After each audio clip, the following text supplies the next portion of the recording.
A Portuguese archaeologist just discovered a bunch of sunken ships filled with gold, including a Spanish galleon with 22 tons of gold and silver. This much gold today is worth about $2 billion, and this is the money from one ship alone. Archaeologist Alexandre Monteiro made this discovery almost by accident. He was studying some documents when he found some information about a ship that went missing in 1615, and he decided he wanted to find it.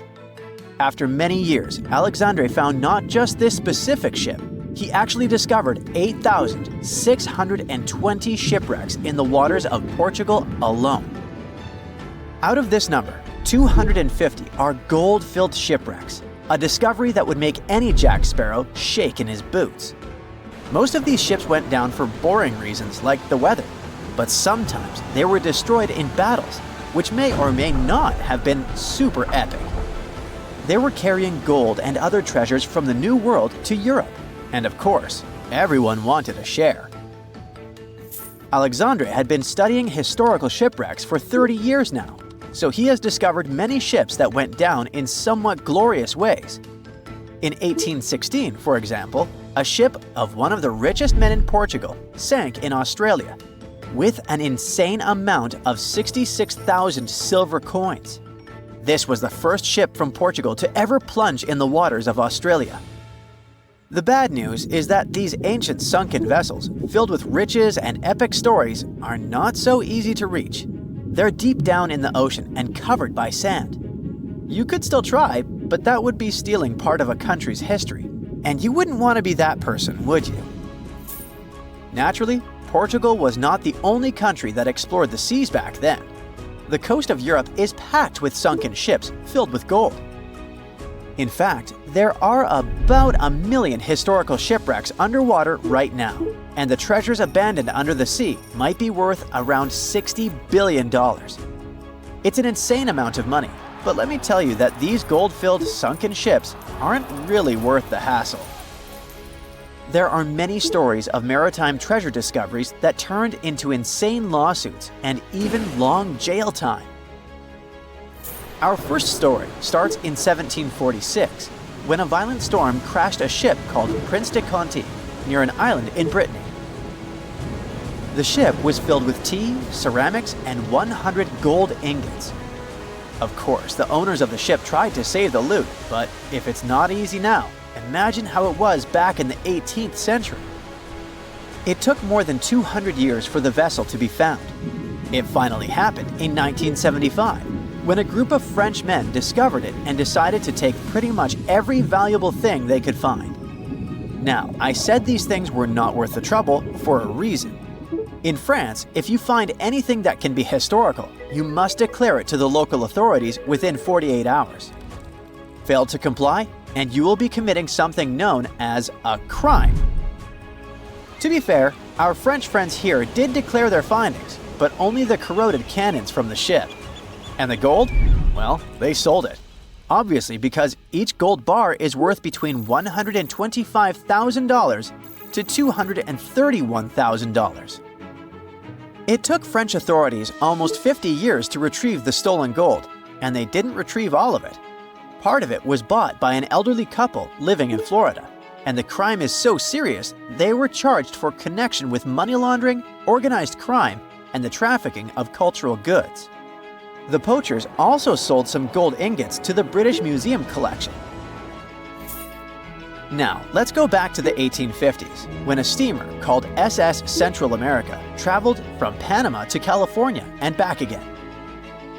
This was during the California Gold Rush, a time when 300,000 people moved to California to dig for gold. Because the travel route was not easy breezy, people needed to carry their gold around on big ships. This is where our friend SS Central America comes in. In 1857, the ship had 578 people on board and about 10 tons of gold. Very few survived, and around $100 to $150 million in gold went down with the ship. All of this explains why in 1988, a group of investors from Columbus decided to finance a research project to find this ship. The research was led by a guy named Tommy Thompson, Tommy was really crazy about the idea of finding this sunken ship filled with gold. It took him years to find the exact location of the SS Central America, especially because the ship was 7,500 feet beneath the surface of the Atlantic Ocean, and retrieving it required a lot of fancy tech. A group of 161 investors paid for his adventure, but it goes without saying that they were not doing this out of love from their hearts. They invested $12.5 million in this project because they were expecting to earn at least 10 times more. But since life is not all sunshine and rainbows, 39 insurance companies sued the research team as soon as they retrieved the gold. Back when the ship was up and running, these companies insured the cargo of the SS Central America, and when the cargo was finally retrieved, more than 100 years later, they wanted to be compensated. They said it was not their job to retrieve it, but that doesn't mean they abandoned it. This crazy talk didn't stick, and 92% of the gold was given to the research team. The plot thickened when the investors were scammed by none other than Tommy Thompson, who fled with $4.16 million. He also had 500 gold coins, but he's not telling a soul where they are. Nonsense like this is the reason why most countries have rules to protect cultural properties. And yes, sometimes shipwrecks can be a cultural property. Obviously, there are many maritime treasure discoveries that happen without breaking any laws. The SS City of Cairo, for example, was a steamship that submerged in 1929 with 2,000 boxes of silver coins weighing 122 tons. A company called Deep Ocean Search retrieved the coins from a depth of 17,000 feet, which is 4,500 feet lower than the Titanic. 34 million pounds went to the UK Treasury, and the Deep Ocean Search also got a share. The good news here is that some of the coins can be bought by collectors, legally. Paying for a treasure is probably the closest you can get to an underwater archaeology find. I know, all I did was destroy your piracy dreams. But while raiding gold-filled shipwrecks may be a crime in most countries, or just financially impossible for us mere mortals, not all hope is lost. There is about $771 trillion worth of gold lying on the ocean floor, and it doesn't have an owner. It's like an underwater gold mine, except the gold is in the water. You know how the water of the ocean is salty? Well, the gold gets mixed with the minerals in the water, so it's not like you stumble upon a gold nugget on the beach.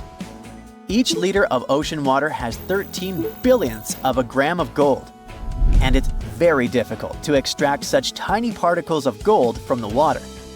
But that doesn't mean people haven't tried, and of course, there's been a scam here too. In the 1890s, a guy claimed he had invented a thing that would suck gold from the seawater. When he got enough money, he fled the country with the cash. If you really want to get some gold, you could try to extract it from the Earth's core, which has 1.6 quadrillion tons of gold. There's 16 times more gold in the Earth's core than what humans have mined in the whole of history.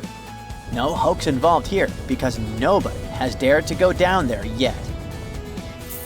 With archaeologists discovering gold-filled sunken ships out and about, maybe we can make our own maritime treasure discoveries, or at least save enough money to buy some silver coins. Strange things occur in the cold waters of Antarctica. One of these things happened to a ship called Jenny. It was a small schooner whose history began in 1822. The boat and its crew set sail and disappeared a year later. For 18 years, the ship was considered sunk. People forgot about it, but in 1840, the vessel reminded the world of itself. That year, the whaling ship Hope sailed through the Drake Channel in Antarctica. The crew members noticed a ship among icebergs. It was the schooner Jenny. It was floating slowly in the dark, with no signs of life.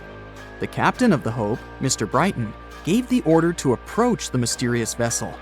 They thought it was some creepy ghost ship, but as they came closer, they noticed crew members on the deck.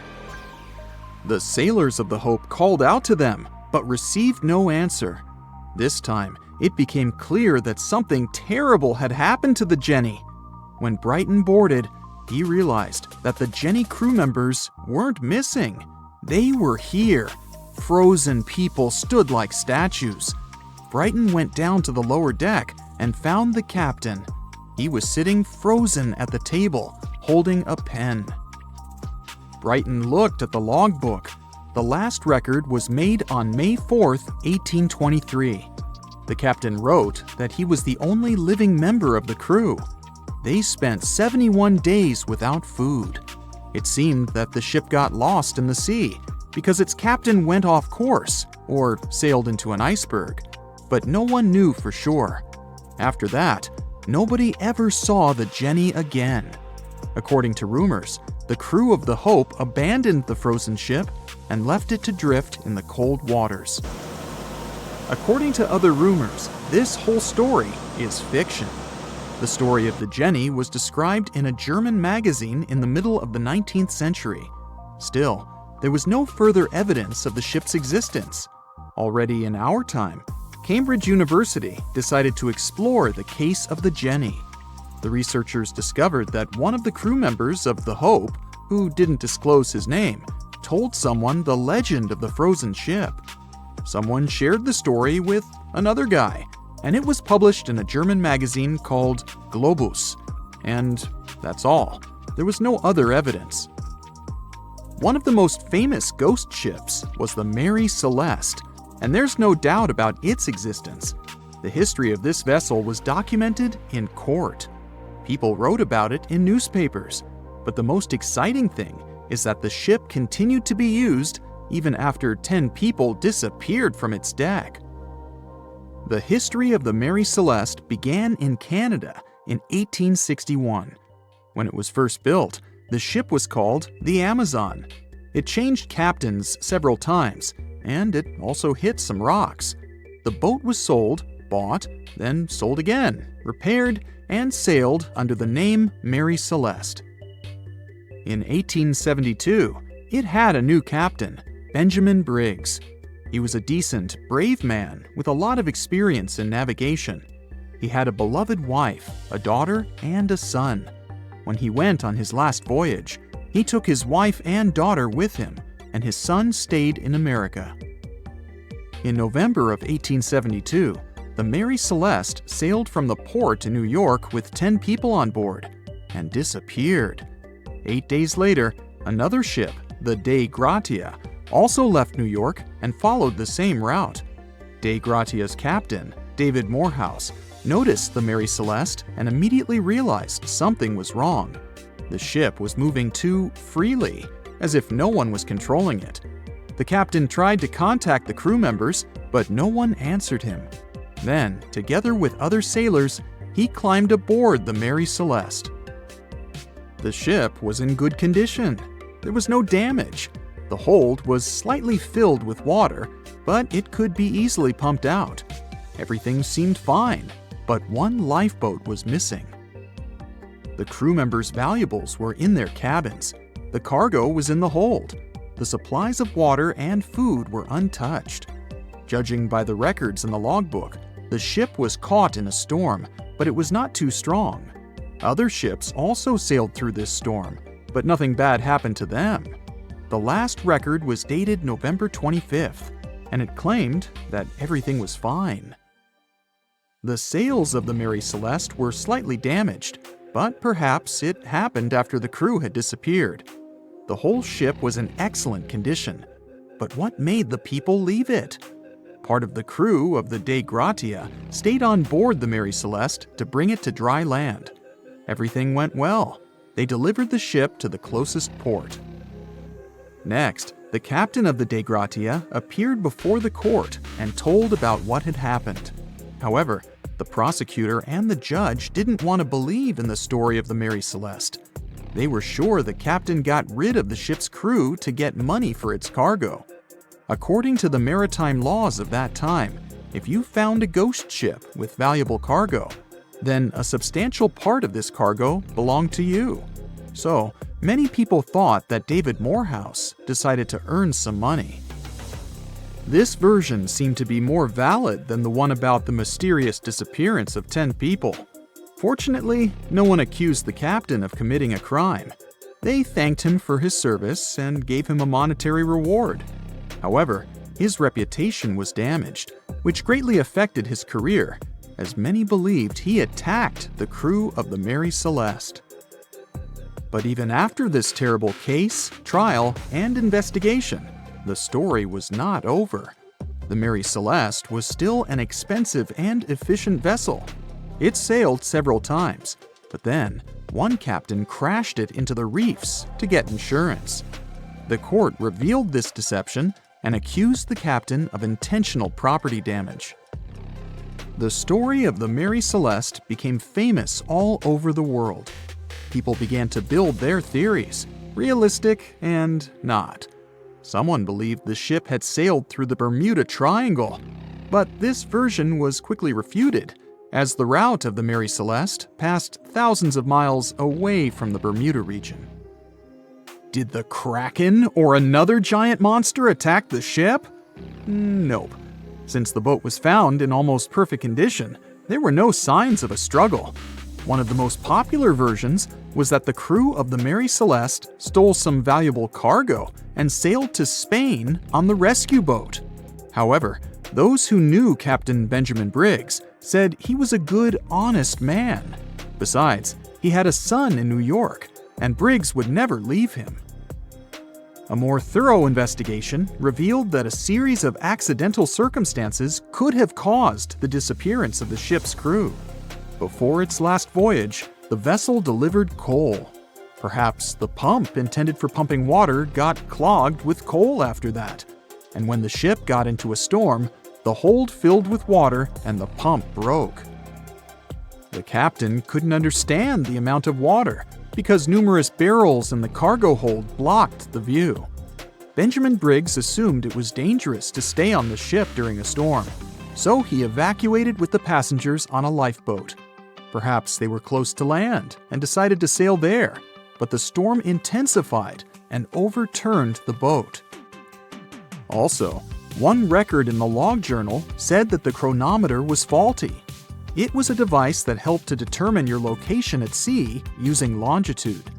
Briggs got lost and didn't know which way to sail. The storm was strong, and he couldn't determine whether the ship would sink. Perhaps Briggs decided to leave the ship in a rescue boat when he saw the coast of the Azores. The uniqueness of this ghost ship case is that, unlike many others, you can investigate it yourself. There's a lot of information about the Mary Celeste on the internet. There are documentaries and research articles. Perhaps you'll be able to notice something that others haven't seen and solve the mystery of the disappearance of 10 people. It's 2018. You get up early in the morning to go ashore and catch some fish. You come to the spot you were yesterday, throw the hook into the sea, and wait. The float is twitching. You've caught some fish, but hey, hello? Why aren't you doing anything? Right now, you don't care about the fish. You're looking at something in the distance. You open your mouth in surprise since you see a huge ship stuck on a shoal. It wasn't here yesterday, so it got here at night. Okay, it'll probably sail away sooner or later. You fish for a few more hours. During this time, you observe the ship and notice no movement there. Is it empty? Boats and the Coastal Service are sailing from the shore to the vessel. You decide to check it out too. You get in your old boat and go there. The mist descends to the water, making the ship look creepy. The colossal vessel is rusty and empty. But where is the whole crew? And how did it get there? The Coast Guard comes on board. They search the hold, the cabins, and the upper deck. There's someone's stuff, some remnants of food supplies, notebooks, and clothes. Everything suggests the crew has disappeared for some reason. Fishers who noticed the vessel first didn't see anyone coming down from the board. No radio signals were sent to the port, and no one reported about the ship. It appeared here from nowhere. The only chance to get any information is to look at the number and name of the vessel. This is Sam Ratulangi, PB 1600. The Coast Guard checks the information, studies the data of all the country's ships, and no way. One company built the boat in 2001 in Indonesia. People used it to transport heavy loads across the seas around Asia. The ship had been properly operating for 8 years. People were delivering industrial goods to different points in the region, but something went wrong. In 2009, Samratulangi was sailing near the coast of Taiwan, and that's it. There were no further records about it. There were no reports in any port. Everyone thought it must have drowned, so no one had been looking for it for years. And then, 9 years later, it appears here, big and rusty, off the coast of Myanmar, without sailors, without fuel. An investigation starts. City services are trying to find out the names of all the sailors working on the ship and find clues that would lead to solving this mystery. They also hope the ship owner will appear soon. They find 2 tow ropes on board. This means that some other ship towed Samratulangi to this place. Then they identify and find 13 crew members. These people say they wanted to reach the factory in Bangladesh to repair Samratulangi. Another vessel helped tow the ship, but then 2 cables tore off, and a storm began. No one wanted to stay on board during such weather, so the crew members left it. No one knows what the ship has been doing for the last 9 years, and how it was possible without people on board.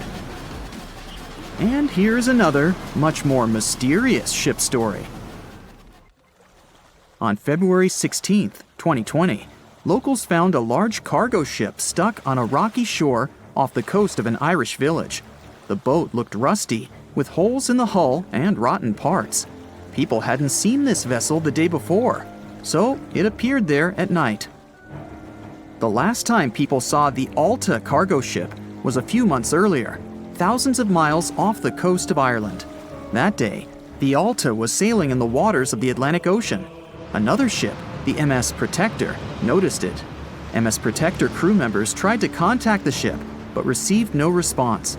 The people on board realized that they were facing an empty vessel. And then, 5 months later, it appeared near the coast of Ireland. There are more questions than answers in this story, but we managed to find something out. In 2015, the Alta appeared and disappeared from the radar several times. Any ship has an internal tracking system, so people can track its route using satellites. But Alta crew members often disabled this system. Perhaps they were engaged in some illegal activity. Anyway, in 2017, the ship often sailed between the ports of Greek islands. Then, the tracking signal disappeared and appeared only 10 months later, off the coast of North Africa. During this time, the ship changed several flags. In September 2018, the Alta was southeast of Bermuda and headed for Haiti. Then, the crew started facing problems. First, the main engine failed right in the middle of the Atlantic Ocean. The ship began to drift. Several days passed, but the crew members weren't able to repair it. They began to run out of food and water supplies. The situation got even worse when they found out that a hurricane was approaching the place.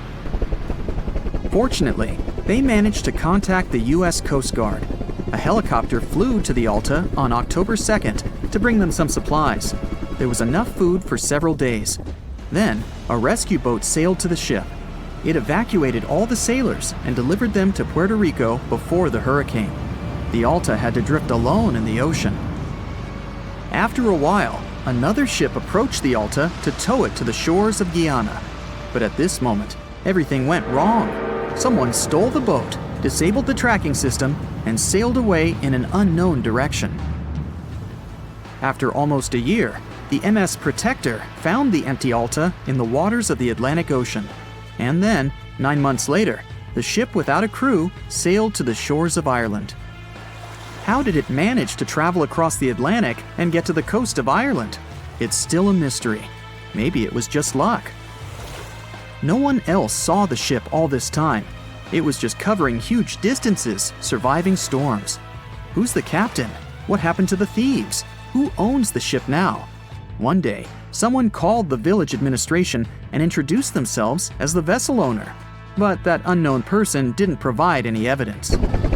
They found several barrels of oil on the ship, which they took away by helicopter. The Alta was rusting. Corrosion of metal could damage the environment. The vessel had no commercial value, yet it would have taken millions to get rid of it. There were 3 options for what to do: leave the ship where it was, tow it into the sea and let it sink, or disassemble it for scrap.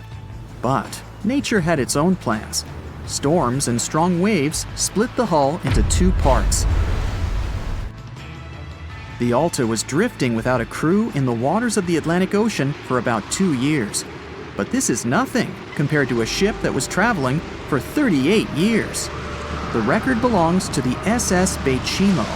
It was a merchant vessel owned by some trading company. In 1931, the ship found itself on the ice off the coast of Alaska.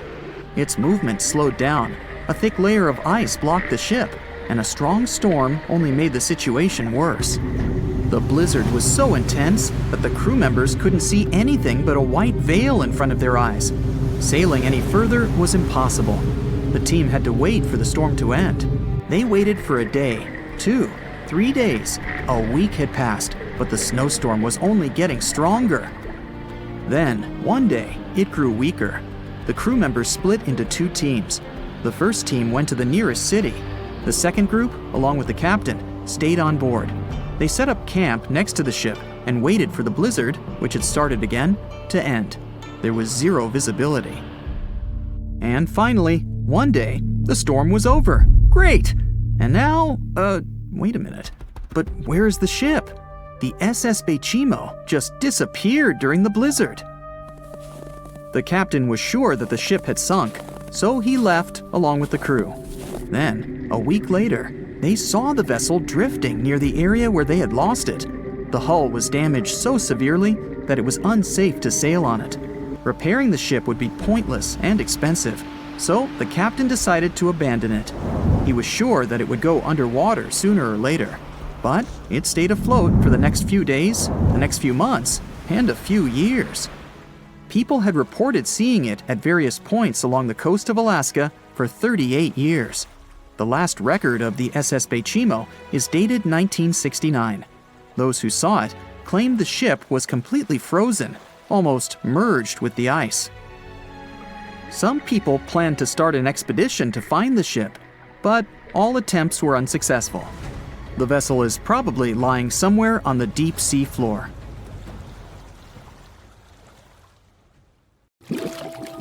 The voyage started just like any other. The cargo ship SS Cotopaxi is making another journey to Havana, Cuba to deliver coal. It's November 29, 1925. For Captain Meyer and his crew, leaving Charleston Port, South Carolina, it will be the last trip the ship ever makes. Its route ran through the Bermuda Triangle. 2 days into the trip, the Cotopaxi sent out a distress signal. It had got caught up in a strong tropical storm and turned over on its side. The wind was very strong and there was powerful lightning as well. Rain gradually filled the ship's hold. Then there was a bright white flash, and the ship disappeared without a trace. Later, its wreckage was found in the Gobi Desert, which is in a completely different part of the world. All 32 crew members, including the captain, were missing. Of course, the part about the Gobi Desert is fictional. For one of his movies, Steven Spielberg came up with the idea that the ship was moved there by aliens. Still, in real life, the ship was never found, and its crew really did disappear. It was officially declared missing a month afterward, and nobody could find the wreck. It seems like a classic case of mysterious things going on in the Bermuda Triangle. But most mysteries are solved sooner or later. In 2020, the Cotopaxi was found. A man named Michael Barnett had moved to Florida to study shipwrecks off the coast. One wreck in particular really caught his attention. It was much larger than the others, and the locals called it the Bear Wreck. It was about 40 miles from St. Augustine in northern Florida, but no one had ever managed to identify the rusty hull. So Michael started to do some detective work. He measured the size of the shipwreck and started working through all the information he could find. He researched hundreds of old newspapers, leafed through insurance records, and looked at artifacts found on the wreck. After hundreds of hours of hard work, Michael was sure it was the Cotopaxi. But a few years before, there had been a rumor that the same ship had been found off the coast of Cuba.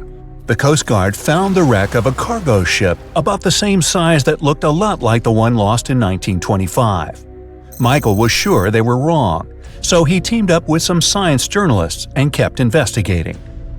Soon they discovered something that seemed to confirm Michael's belief. Divers found brass valves with the letters SV on them in the wreckage of the ship. Michael suggested these initials referred to Scott Valve Manufacturing Company. The headquarters of this company was in Michigan, not far from where the Cotopaxi had been built. The company had probably supplied parts for the Cotopaxi. So the puzzle seemed to be solved. The Bear Wreck was really the missing cargo ship. But Michael still needed to work out why the ship had sunk. Did something mysterious really happen to the Cotopaxi in the Bermuda Triangle? Later, Michael found the testimony of the ship's carpenter among some old papers. The carpenter claimed that the hatches covering the coal on the ship had been in a terrible condition before it sank. Repair work on the covers wasn't finished before the crew got the order to sail to Cuba. So if the hatch covers were still broken during the trip, water could have easily gotten on board. This water probably flooded the hole during the tropical storm. This was the real reason why the Cotopaxi went down. There was really nothing mysterious about it. It was just a mistake made by ordinary people. But this is just one example out of dozens, or even hundreds, where ships and planes have gone missing in the Bermuda Triangle. We still can't explain some of these incidents. It seems like there really is something weird going on there. One of these strange events happened in 1948. A passenger jet was headed for Miami from San Juan, Puerto Rico. It disappeared in the same area as the Cotopaxi. The 32 people on board vanished without a trace. The weather was clear throughout the flight, but experts think that when the plane was about 50 miles from the coast, it could have been hit by a strong wind that knocked it off course. Years later, a similar plane was found in the area of the Bermuda Triangle, but because no one could work out the registration, it was impossible to say for sure if it was the same one. Something even stranger occurred not long before, in 1945. 5 planes went missing all at the same time. Some trainee pilots were practicing their navigation skills, but when they'd finished, it seems they couldn't find their way back home and disappeared. Many people assumed they just ran out of fuel. This seems likely, but still, the circumstances were really strange. The trainees were being supervised by an experienced pilot who had 2,500 hours of flight time. He would never have let a group of newbie pilots get that far away from their base. Even now, people still debate what could have happened. Some insist the pilots ran into something supernatural out there in the Bermuda Triangle. But who knows? And here's another freaky thing that happened there which no expert has been able to explain. Time travel. In 1970, Bruce Gernon was flying a plane from Andros Island to the Florida coast. When he was at 11,500 feet, a giant cloud appeared in front of him. It kept getting bigger and bigger, and he had no choice but to fly through it. As soon as he did, the plane was surrounded by darkness. It was as if the day had turned to night in a split second. Suddenly, Bruce began to see white flashes of light around him. They were so bright that they lit up the entire sky. But they weren't lightning bolts, although he couldn't really explain what they were. The plane continued through the strange cloud for almost a half an hour. Bruce noticed that the cloud changed shape during this time. The space around the plane turned into a tunnel. Then the tunnel started narrowing. Bruce became really tense as he tried to cope with the plane's controls. All his instruments and navigation equipment were going crazy, and the electronics stopped working. Then, a white light appeared at the end of the tunnel. Just like in the movies, the plane escaped the closing cloud tunnel at the very last second. Everything was fine, but now Bruce found himself in some white fog. He had no idea where he was. Then he managed to contact ground control. He was shocked when he learned that his plane was already in the airspace above Miami. It seemed that something impossible had happened. Bruce was meant to cover a distance of about 250 miles during the flight. This usually took 1.5 hours, but he had managed it in just 47 minutes, almost 2 times faster than normal. When Bruce landed, he went to check the amount of fuel left in the tank. It turned out he'd used up a lot less than the normal amount of fuel as well. Could there be a logical explanation for the time-traveling plane? Well, records show that a large number of sunspots were detected on the surface of the sun that day, and there was a strong solar wind. This could easily have made the electronics and devices on the plane go crazy. But what about the mysterious cloud? The Florida coast is a place where 2 large air currents meet. One has a high pressure and the other is a low pressure one. This causes a lot of storm clouds in the area. But people still debate how Bruce was able to cover the distance so quickly. Some people say that some kind of mysterious dark energy was involved. Others say it was a gravitational anomaly that curves space and time. Others think that Bruce is just a fraud. We still don't know the truth. So, is there really something supernatural about the Bermuda Triangle? Or is it all just coincidences and made-up stories? The truth is that no more planes and ships disappear in the Bermuda Triangle than anywhere else in the world. They say nothing is ever lost, and it's true. Let's discover ships frozen in time. The first one is truly fascinating. Here, the Antikythera shipwreck. It's a Greek trading ship from the 1st century BCE. It's located on the east side of the Greek island of Antikythera and at the merging point of the Aegean and Mediterranean seas. Around 2,000 years later, in 1900, a group of Greek sponge divers discovered the wreck. They were going to Tunisia, yet they were forced to find shelter from a storm on a nearby island. Since they couldn't go anywhere due to the storm, they decided to look for sponges until the weather got calmer. One of the divers discovered the shipwreck at depths of around 130 feet. Imagine someone going for a sponge hunt, but getting out to the surface with archaeological treasures. The captain of the sponge boat talked to the Greek officials about what they had found.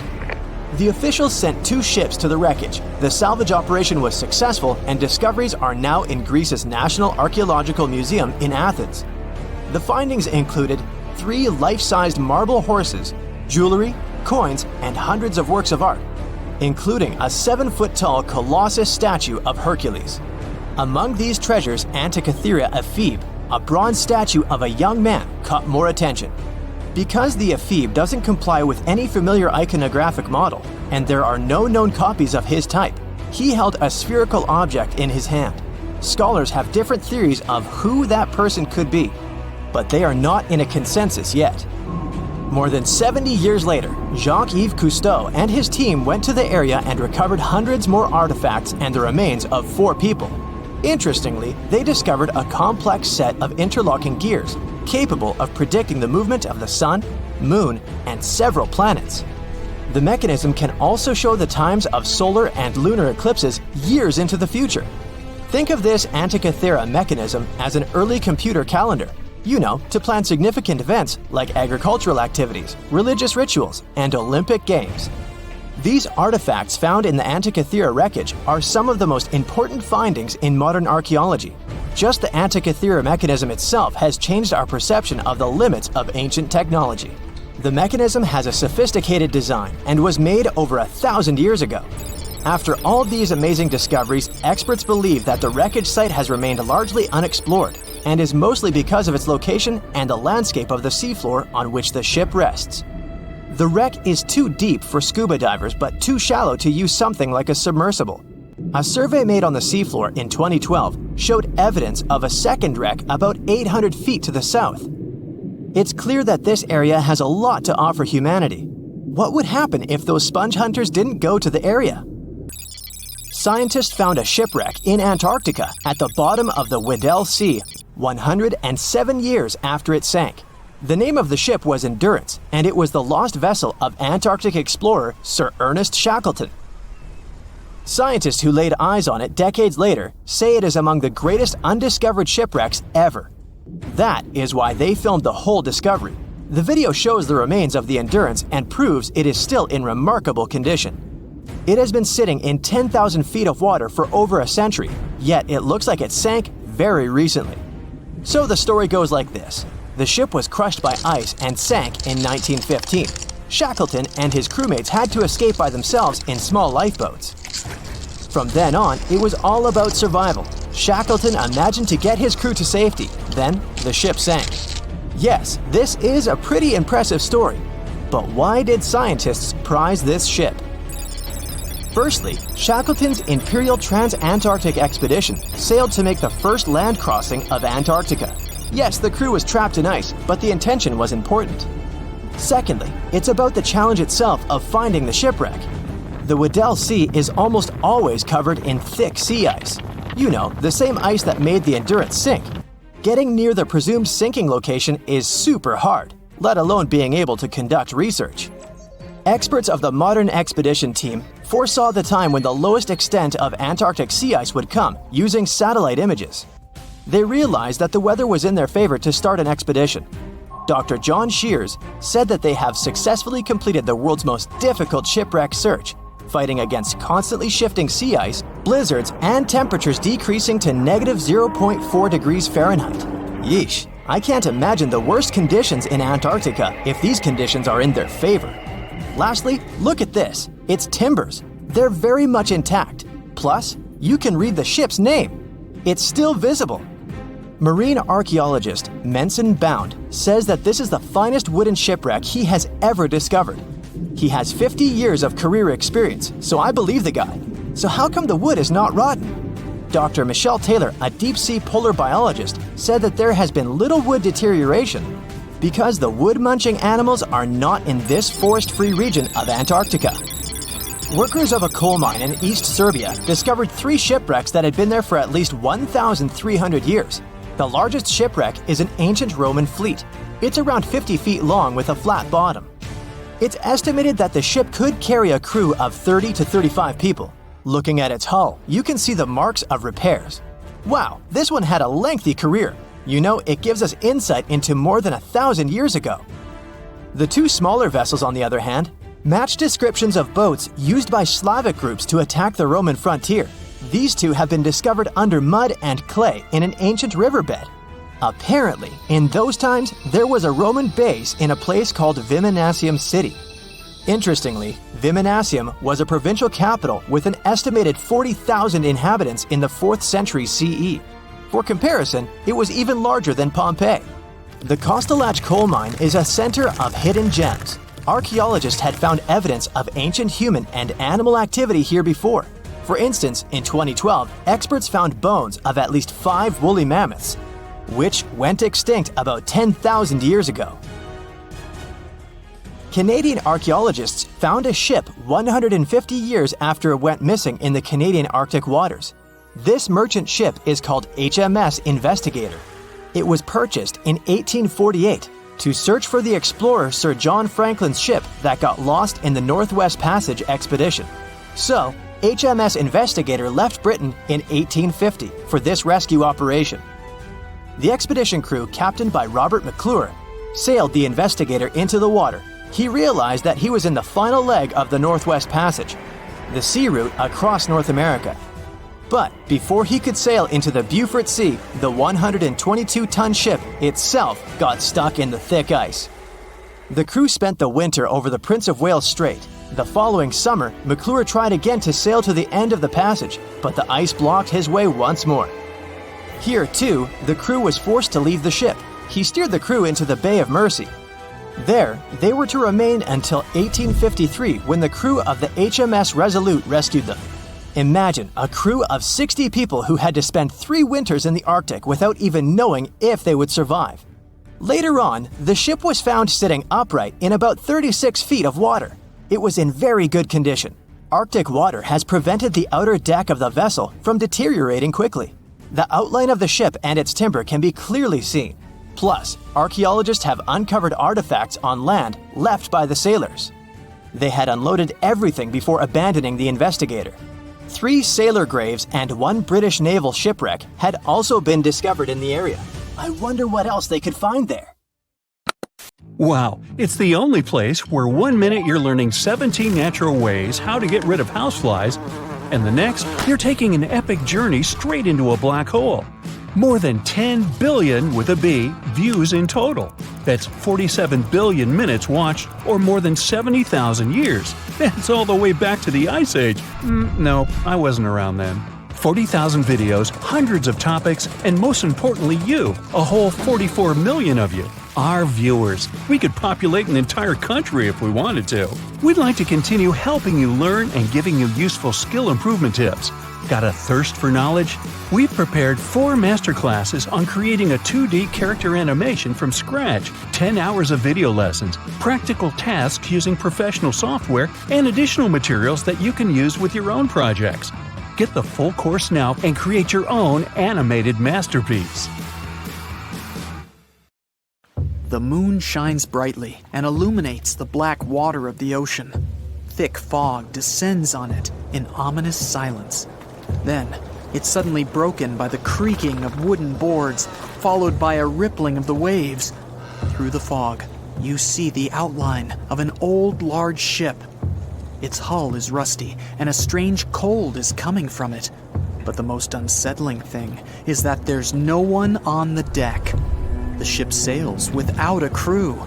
No, this isn't a mythical Flying Dutchman, but a very real ghost ship. September 2nd, 2019. The British Royal Navy's ice patrol ship, called the HMS Protector, sails through the calm waters of the Atlantic Ocean. The time is 11 p.m. Some of the ship's crew are on deck, while others are sleeping in their cabins. The captain steers the ship and looks straight at the horizon. The sky is lit up by an orange twilight, and clouds float in the distance. Suddenly, against this beautiful landscape, one of the sailors notices the black silhouette of an unknown ship. The captain slows down and steers the ship a little closer to the mysterious vessel. This is an old cargo ship, 250 feet long. Attempts to contact the crew members lead to nothing. It seems the unknown boat is floating in the ocean by itself. There's no one on board, at least, no one alive. The deck of the ship creaks from rocking on the waves. The sun sinks below the horizon, and it gets dark. The ship looks terrifying. British sailors don't dare to climb on that strange deck. They take a photo, post it on the internet, and sail away. Many people on the internet will assume the sailors met a real ghost ship. 5 months later, we're in the village of Ballycotton in County Cork, Ireland. A local leaves the house early in the morning to go for a daily run. Music in his headphones, fresh cool air, and a scenic route are ideal conditions for a good workout. The jogger runs along the road on the coast of the Celtic Sea. There was a strong storm last night, and now the sea looks calm. The man runs along the top of a low cliff and notices a huge vessel. An old rusty cargo ship 250 feet long lies on the beach, right among the rocks. No people on board. It seems the ship has been here for ages, but the local is sure this vessel wasn't here yesterday.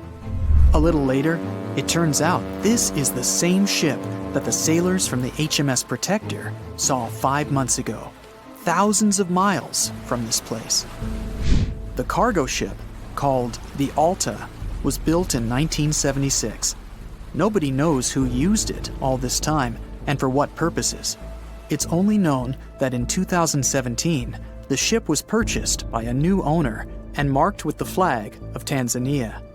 It's important to say that almost all cargo ships are equipped with AIS, Automatic Identification System, which is needed to track ship movements in the ocean. Since 2015, something strange started happening with the Alta's AIS. The ship disappeared from the satellites, then reappeared again. Over the past few years, this ship had changed several names and flags.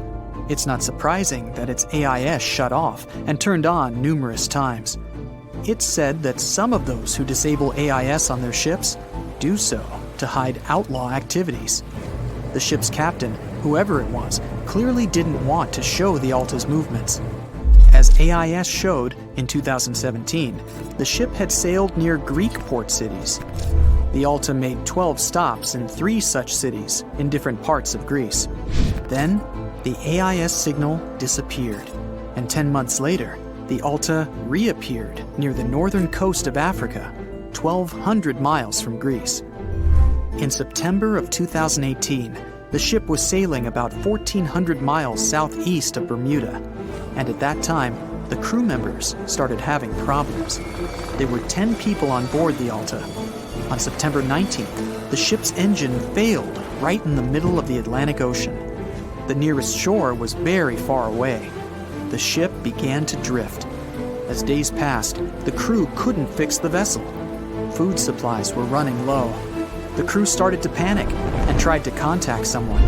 The situation got worse as a strong hurricane was approaching the place where the ship broke down. Crew members contacted the U.S. Coast Guard.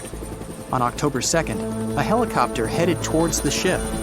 Food and water were unloaded on the Alta. This was enough for the crew to bide their time for several days. About a week later, a rescue boat sailed about 1,500 miles to reach the Alta and help the stranded sailors. Shortly before the start of the hurricane, American rescuers succeeded.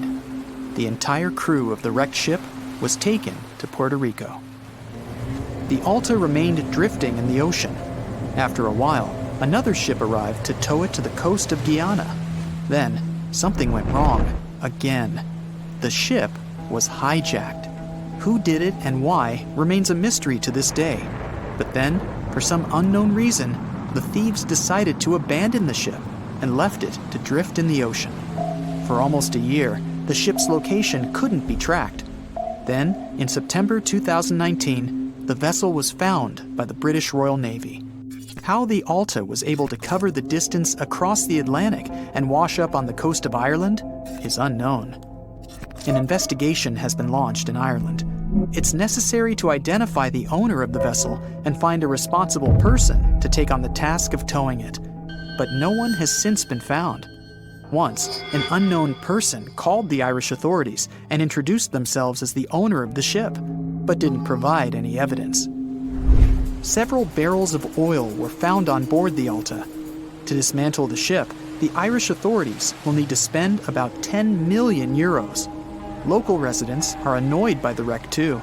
Corroding metal is bad for the environment, and kids have already snuck on board and posted a video on the internet from inside the abandoned ship. The further fate of the Alta remains unresolved. It's still lying there.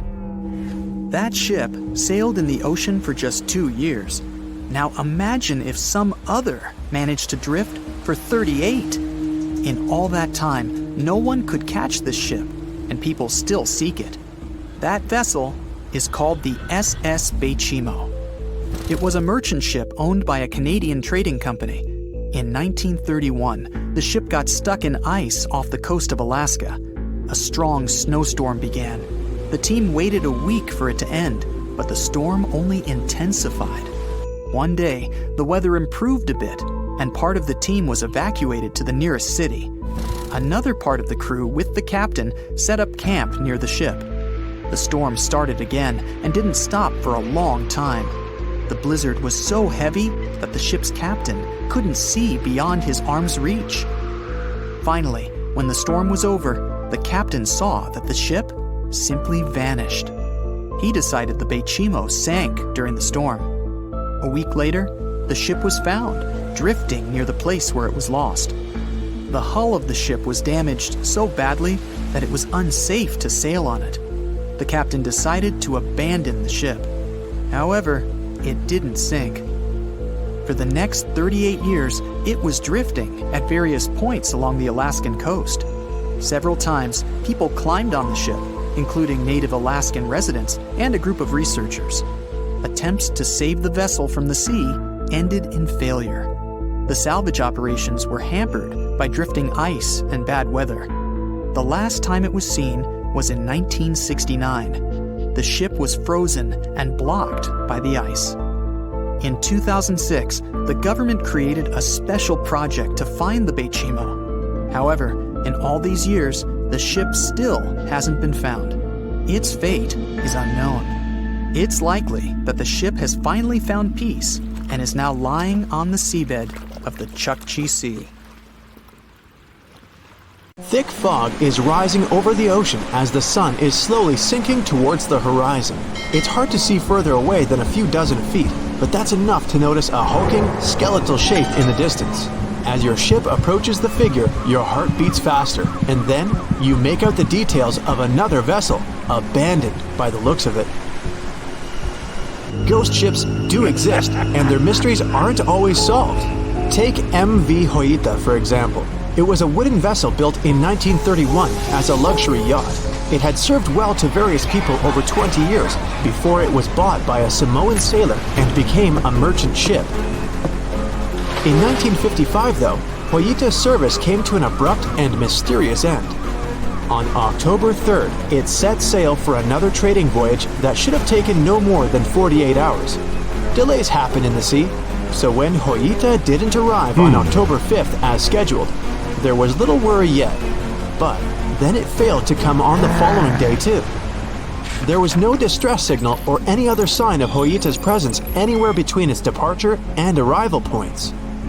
A search and rescue party was dispatched to find the ship, and for 6 days, they were scouting the area of nearly 100,000 square miles. On October 12th, the mission returned to the base empty-handed. Hoita vanished without a trace. It was only a month later that another merchant ship, Tuvalu, noticed the missing vessel far away from its route, drifting in the open sea and listing heavily. The sailors boarded the ship and found that all of its crew and passengers, 25 people total, were missing, along with all the cargo the vessel had been carrying. The radio was tuned to the International Distress Channel, meaning that the crew had been trying to ask for help, but they couldn't reach anyone because the radio cable had been damaged, limiting the range to 2 miles. The lifeboats were missing as well, indicating that people on board must have left the ship. Unfortunately, they seem to have taken the logbook with them, leaving the rescue team clueless as to what had happened. Even today, the mystery of MV Hoita hasn't been solved yet. No one knows where the crew and passengers had gone and what had caused them to leave. SV Carol A. Deering wasn't a ghost ship in the usual sense of the word. There are no sightings of it in the open sea. Instead, it was found on the shore, but the circumstances of it running aground are a puzzle shrouded in mystery. Carol A. Deering was built in 1919 in Maine, and it was a large vessel made for commercial voyages. Unfortunately, despite its large cost of construction, it had only served for a year before its last trip. July 19, 1920. The ship was traveling from Puerto Rico to Rio de Janeiro via Newport News to deliver a cargo of coal. It was almost halfway to the final destination when the captain fell seriously ill, and the crew turned back to drop him and his son off and replace the captain. The voyage went without incident, but when it came to Barbados in December to resupply, there were strange moods among the crew. The first mate didn't seem to be happy with the new captain. No one paid much attention to it back then, when they probably should have. The last sighting of Carol A. Deering at sea was on January 28, 1921, when a lightship noticed it off the coast of North Carolina. There was some commotion on the quarterdeck of the ship, where the crew were normally not allowed. Then, another vessel sighted it, but there was already no one on the decks. On January 31st, the merchant ship was found hard aground in the Diamond Shoals, a site notorious for numerous shipwrecks that had been occupying there for centuries. When the search and rescue party boarded the ship, they found it abandoned, the log and personal belongings of the crew gone, along with the 2 lifeboats. There is still no answer to what happened on board of Carol A. Deering that January, although the most popular version was mutiny. Maybe we'll never find out the truth though. SS Bechimo is perhaps one of the most notable ghost ships in history. This large cargo steamer was built in 1914 in Sweden and plodded its way dutifully over 16 years, trading provisions for pelts with native tribes of Alaska and Canada. But then, on October 1st, 1931, Beichimo got caught in pack ice. At first, it seemed the crew would be able to wait it out and continue on their route because the ship broke free in a couple of days. But in less than a week, it became caught again, this time for good. In another week, a rescue party was sent to fetch 22 of the Beichimo's crew, while another 15 remained behind to wait through the winter if necessary and get the ship back. But a month later, after a powerful blizzard struck their camp, the sailors went out of their shelters only to find the ship gone. Luckily, a few days later, a native hunter told the Beichimo hadn't been lost yet. He'd seen it about 45 miles from where they had been stationed. They managed to track it down, but decided the ship wouldn't survive the winter. So they took the most valuable cargo from its hold and abandoned it. They were wrong though. SS Beichimo did survive that winter, and many more that followed. When the ice broke, it sailed away on its own, drifting listlessly along the shores of Canada and Alaska. There were numerous sightings of the ghost ship, sometimes adrift in the open sea, and at other times stuck in the pack ice again. People attempted to board and salvage it, but weather conditions or lack of equipment always prevented them. SS Beichimo was last sighted by native Alaskans in 1969, 38 years after its abandonment. What became of it later remains unknown. The story of SS Orang Medan is one of the most puzzling and harrowing ghost ship stories of the 20th century. No one even knows for sure if the ship even existed in the first place. It wasn't recorded in Lloyd's Shipping, the International Register of Ships, which makes it either a tall tale or a vessel that avoided being officially recognized for some shady reasons. In any case, the accounts as to what happened to the Medan vary. According to most reports, it was carrying some unknown cargo in the Indonesian waters when a distress call was received by another ship in the vicinity. The officer on duty heard an SOS message, but its contents are different depending on the accounts. The message did not repeat, and the crew of Medan didn't answer to any attempts to contact it back. The ship that received the distress call hurried to the rescue, but they only reached the vessel the following day, when it was already drifting and slightly listing. When the rescuers boarded the ship, they found that none of the crew had survived. However, one lifeboat was missing, which implied that there was at least one crew member who managed to escape. What happened to the rest of the people on board remains a mystery to this day. Still, there are no hard facts about this story, so we might never find out whether SS Orang Medan was actually a ship and not a thing of fiction. SV Zabrina was a 3-mast sailing barge built in 1873 for river trade ships in South America. She served for well over 4 decades, proving to be a sturdy and reliable ship. It was later transferred to Europe, where it continued serving its purpose well. But then, in October 1917, Zabrina set sail on a regular voyage only to be found ashore several days later. Mysteriously, although the ship was perfectly intact, the entire crew of 5 and the captain were gone. There is no direct evidence or hard facts as to what really happened that day. The most convincing theory is that the crew were washed away from the deck because of an underwater explosion. And then the ship sailed ahead without them, but the truth, as always, remains unknown. There's a ship drifting somewhere in the ocean without a crew. The last time someone saw it was over 50 years ago. Its story reminds of that of the Flying Dutchman, a ship that's bound to sail forever and bring disaster to whoever sees it at sea. At least the legend says so. Unlike the Flying Dutchman, the SS Beichimo was definitely real and built for a German company in Hamburg and began as an ordinary cargo ship. It was trading supplies between Hamburg and Sweden in the Baltic Sea starting from 1914. It had a strong steam engine and a hull made of steel. A few years later, it became British property. Then, in the 1920s, a Canadian company purchased it for around $18,000, a huge amount of money back then. The new owner, the Hudson's Bay Company, was actively using the ship for several years.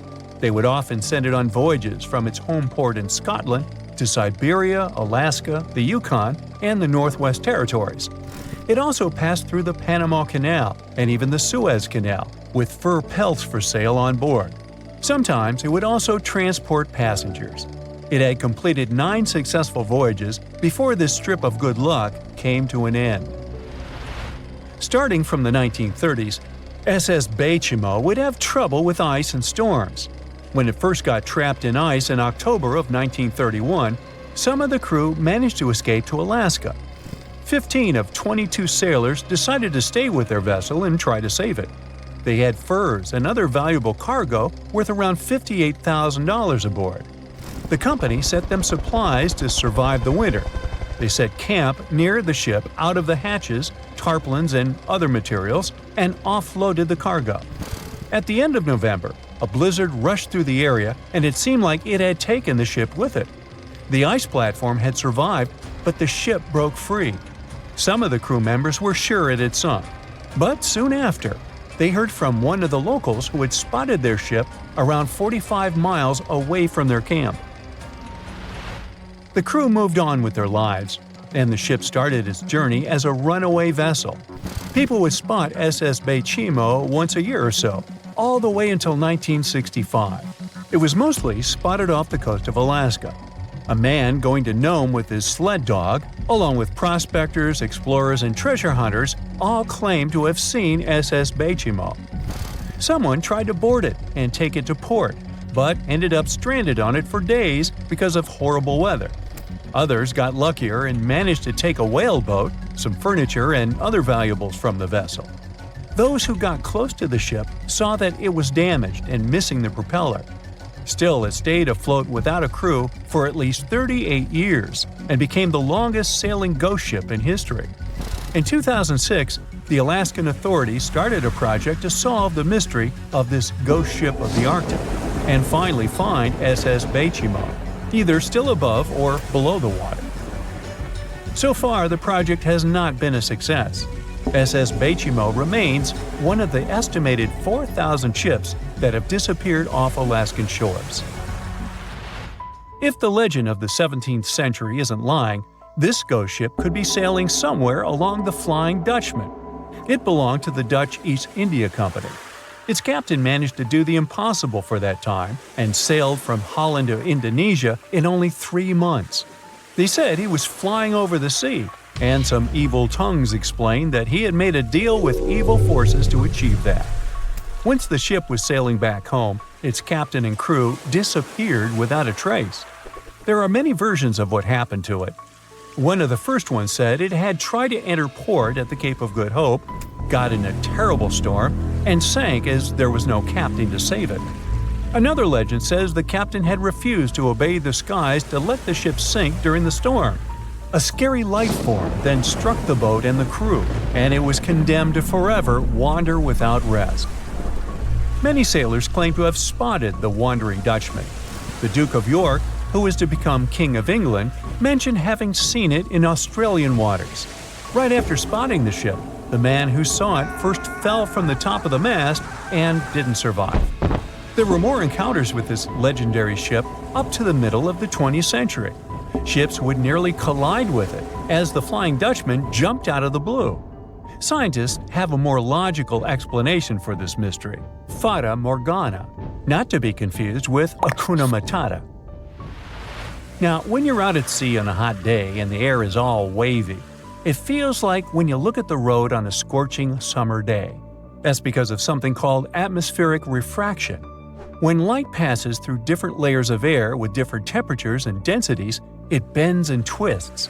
Sometimes, under certain conditions, this bending of light can create really bizarre optical illusions over the ocean, like sightings of the Flying Dutchman. The Fata Morgana phenomenon can make distant objects appear distorted, stretched, or even lifted above the horizon. So you can see a ship far away, but because of the way the light is bending, it will look like it's floating above the water or even disappearing and reappearing. A Fata Morgana is most commonly seen in polar regions, especially over large sheets of ice that have a uniform low temperature. But you can see it anywhere, even in deserts and over lakes on hot days. The first stories about ghost ships go all the way back to ancient Greek and Roman mythology. One of the most famous ghost ships in history is the Mary Celeste. This brigantine was traveling from New York City to Genoa and was fully stocked with provisions, but missing a crew when it was discovered in the Atlantic Ocean in 1872. The crew's personal belongings were also there, completely undisturbed. The final entry in their log was made 10 days earlier. We still don't know what happened to its crew, and the ship has inspired many spooky stories and legends. The Lady Lovibond was another legendary schooner that is believed to have been wrecked off the coast of Kent in the middle of the 18th century. The story tells that the ship's captain, Simon Reed, had just got married and took his bride on board for a celebratory cruise, despite the superstition that it could bring bad luck. They were on their way to Portugal when the first mate, who is also in love with the captain's new wife, went mad because of jealousy, attacked another crew member, and then took over the wheel and steered the ship straight into the dreaded Goodwin Sands. No one aboard survived, and the schooner is said to reappear as a ghost vessel every 50 years. In present times, many vessels become abandoned and turned into ghost ships intentionally. There are thousands of them floating in U.S. rivers, lakes, channels, and coastal waters. Some people lose their boats in storms and other extreme weather. Others have to abandon their boats because maintaining them can cost 10% of the boat's price. Plus, docking a vessel can add up to several $1,000s every year. Most boats have been made of fiberglass, so an owner can't just recycle them as scrap metal. So, once they want to get rid of it, they often tie it to a dock and sneak away, or leave it floating far away from the shore, or just try to sink it. When ghost ships sink in shallow waters, they can cause damage to coral reefs, mangroves, marshlands, oyster habitats, and wetlands. Plus, they can collide with unsuspecting regular ships and cause real trouble. So, don't do that. Enough said. No matter what happens, don't stop! We almost got it! Two treasure seekers are digging frozen ground in a cornfield at night. It's raining hard, lightning is flashing, but these two guys keep working. And now the shovel hits something solid. No way! A treasure chest! They start digging faster and find a piece of a ship's engine. What the? Far from the seas and lakes, somewhere under the fields of Kansas City, they found a giant sunken ship. How is this possible? Now you'll see. Some people spend their lives searching for shipwrecks with treasures underground. One of them is explorer David Hawley. He's been looking for such ships far from the seas, rivers, and oceans for many years. He does this because he likes the feeling of adventure. The holds of these ships may contain chests of gold, antiques, and artifacts. And you can get a lot of money for them. David says you don't have to go into the ocean to find a sunken ship. They may be lying in your backyard. But why do ships end up buried underground among fields, farms, and plains? Let's find out using the example of steamboat Great White Arabia. According to old records, the newspaper clippings, this ship had been carrying about 200 tons of treasure before it sank in 1856. Many rumors and local legends said the ship was lying underground, a few miles northeast of Kansas City. It was there because people deliberately altered the riverbed and channels of the Missouri River in the second half of the 19th century. They artificially brought the shores closer to each other. They narrowed the river to increase the flow's speed, so boats could sail much faster. In the 19th century, steamboats were the most popular means of transporting passengers and goods. Before railroads, they extended the western border across the Mississippi and Missouri rivers and brought supplies to people. That's why it was so important to increase the speed of their movement. So, on September 5, 1856, Arabia was sailing along such an estuary. It came across a snag sticking out of the water. A piece of log quickly flooded the ship. Fortunately, all passengers were evacuated. But the steamer and its precious cargo reached the silt bottom of the Missouri River in a few minutes. Several years had passed. Everyone forgot about the vessel. During this time, the course of the Missouri River had changed. But Arabia remained under the wet, muddy bottom. The soil level above it was getting higher, and the ground was losing moisture. Eventually, many decades later, a cornfield formed above the sunken ship. In the 1980s, one farmer owned this area, and he had no idea what was hidden in his territory. David Hawley carefully studied the history of the sunken ships of the USA. He knew that hundreds of steamers had gone underwater all over Missouri, but most of all, he was interested in Arabia, as there were rumors that it was filled with gold and other valuable things. The territory of cornfields in Kansas was vast, but David Hawley knew how to search properly. In 1987, he started working, first together with his brother and father. They collected all the clippings from old newspapers they could find. They were looking not only for information about the steamer, but also for maps of the Missouri River. They tracked its historical changes, checked the dates, and identified a large area where the steamer sank. Next, they used electromagnetic testing and other geological stuff to study the soil and find the right place. They searched for differences in ground moisture and density. Then, they went through the territory with powerful metal detectors. And so, by the fall of 1988, they had determined the location of the steamer. Arabia was the size of a football field. This gigantic vessel lay 45 feet underground, 4 stories down. But before they started excavating, they had to ask the owner of the cornfield for permission. For the farmer, this news was a big surprise. He agreed, on the condition that the excavations would be completed by spring so that he could sow a new crop. Digging a giant ship in winter is much more difficult and expensive than at other times. It includes additional equipment, electricity, and heating costs. The team worked day and night. They financed the excavations out of their own pocket. Each invested more than $10,000 and took out a bank loan. Finally, they noticed the first details of the ship. The shovels hit the huge engine boilers and the deck. The goal had been achieved. Most of the cargo lying inside the sunken ships is covered with rust, shells, mud, and is badly damaged. The contents of Arabia were in excellent condition, considering that the ship had sunk 130 years prior. Unfortunately, they didn't find the chests of gold. Still, they got several tons of other valuable cargo, household items of people who lived in the middle of the 19th century. It was a time capsule. The ship was carrying supplies for hundreds and thousands of people, and all these things were perfectly preserved. For example, they could clearly see the brand stamp Goodyear Rubber Company on one rubber shoe. The longer the excavations continued, the more things David and his team found. In the barrels, they found plates from the 19th century. They were intact and usable. Also, there were clean clothes, thousands of pairs of shoes, harpoons, frying pans, and umbrellas. The ship was carrying cargo to supply about 16 small towns. Yes, it's not gold, but such artifacts are also precious. The contents of the ship could be worth millions. However, the crew wasn't going to sell these things.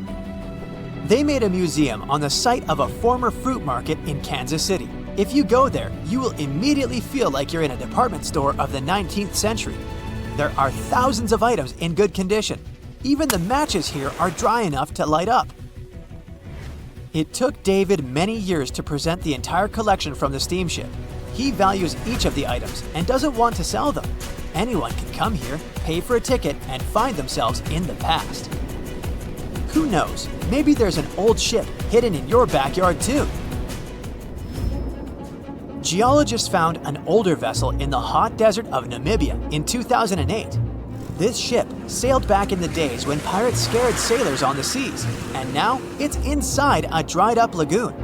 The ship sailed from Lisbon in 1533 and disappeared with the crew near a small diamond mining town. After almost 500 years, the hull had been badly damaged. Only the carcass of the ship remained, but the treasure hidden inside the vessel stayed intact. They carefully studied the boat for a long time, trying not to ruin anything. And then, 5 days later, they found a big old chest in the hold. Carefully opening it, they found gold coins there. Thus, the cost of the ship was estimated at about $10 million. The exact cause of the shipwreck is unknown, but experts believe the ship was destroyed by heavy cargo and bad weather. It went to the bottom of a lagoon that later became a desert. Some find an airplane in their backyard. Others discover a ship. and one man found a passage to an ancient secret city in his house. This happened in Turkey in 1963. The owners of the building decided to make repairs. He went to his basement and knocked down the wall to turn this place into a living room. And so, behind one wall, he found a tunnel leading underground. The man thought it was some kind of a secret chamber. He went down there and realized it was something much more than that. It was an ancient city 18 floors deep. People built it in the years 780 to 1180 as a refuge from weather disasters and the invasion of enemies. This place also includes many underground tunnels that stretch for several miles in different directions. People could get to the town from different points using secret passages leading to these roads. The city can accommodate about 20,000 residents, livestock, and tons of food supplies. Archaeologists have also found a chapel, schools, stables, and public kitchens there. The year was 1854, and the SS Arctic, the fastest passenger liner of its time, set out to cross the Atlantic. As it sailed through the misty veil, it slowly disappeared into the unknown. The Collins Line, an American shipping company, was started in 1818 and only began seriously trading in the transatlantic by 1835. Its steamships crossed the Atlantic from Liverpool to New York within just 10 days. Doesn't sound like a great speed today, I know, but back then, the same thing took other ships several weeks. Light on the water with their wooden hulls, powering through with a strong steam engine, those steamships were the favorite choice for many high-profile people. What could go wrong with such an advanced ship, they thought. This reminds me of some other ship everyone believed to be unsinkable. But anyway, back to the Collins Line.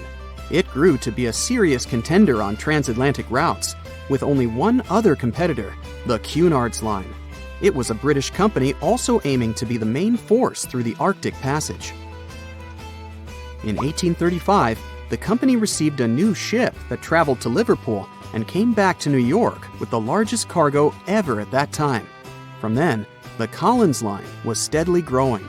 It seemed like there would only be future successes for it.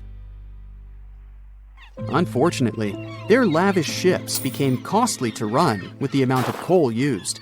Massive power along with weak wooden hulls meant they needed many repairs after each voyage. So, every trip ended up being expensive. But since the ships were safe and had a great reputation, people were willing to pay the price, and the company was definitely not in crisis.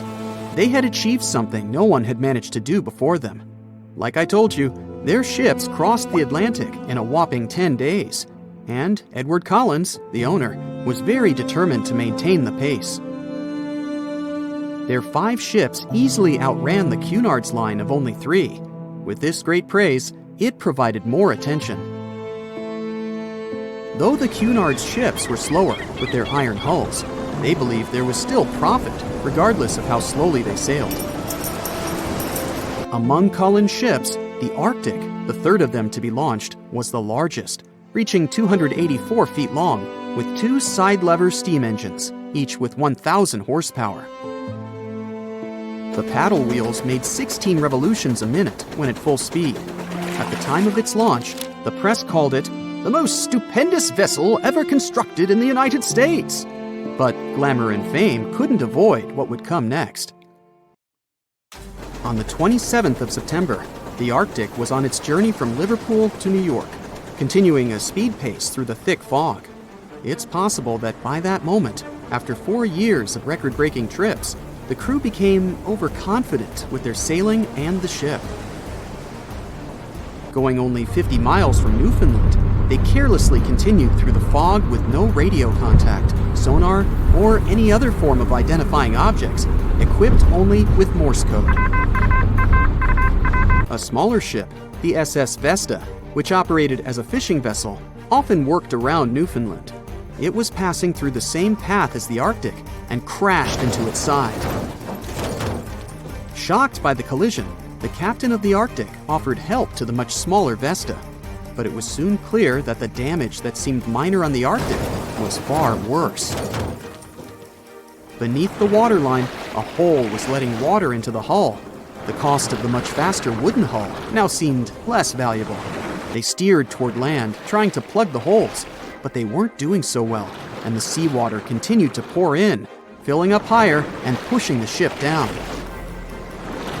And finally, once the engine room was full, it put out the boilers, taking away the massive power the Arctic was once legendary for. They moved slowly until coming to a complete stop. The ship continued to sink, and the order was to abandon it. At the time, maritime law allowed for the Arctic to carry only 6 lifeboats, only capable of saving 180 people. The crew and some of the passengers managed to push their way aboard and took most of the seats on those boats. Things were pretty wild, and everyone forgot about their manners, not letting the ladies and the youngest ones board first. It took 4 hours for the Arctic to sink. 150 crew and 250 passengers were on board. Those that weren't able to find a lifeboat made a desperate attempt to build their own rafts from parts of the ship. 2 days later, only 3 boats made it safely to the shore. The other 3 were never found. Believe it or not, the rescue party also saved some people that had been clinging to the wreckage for 2 days.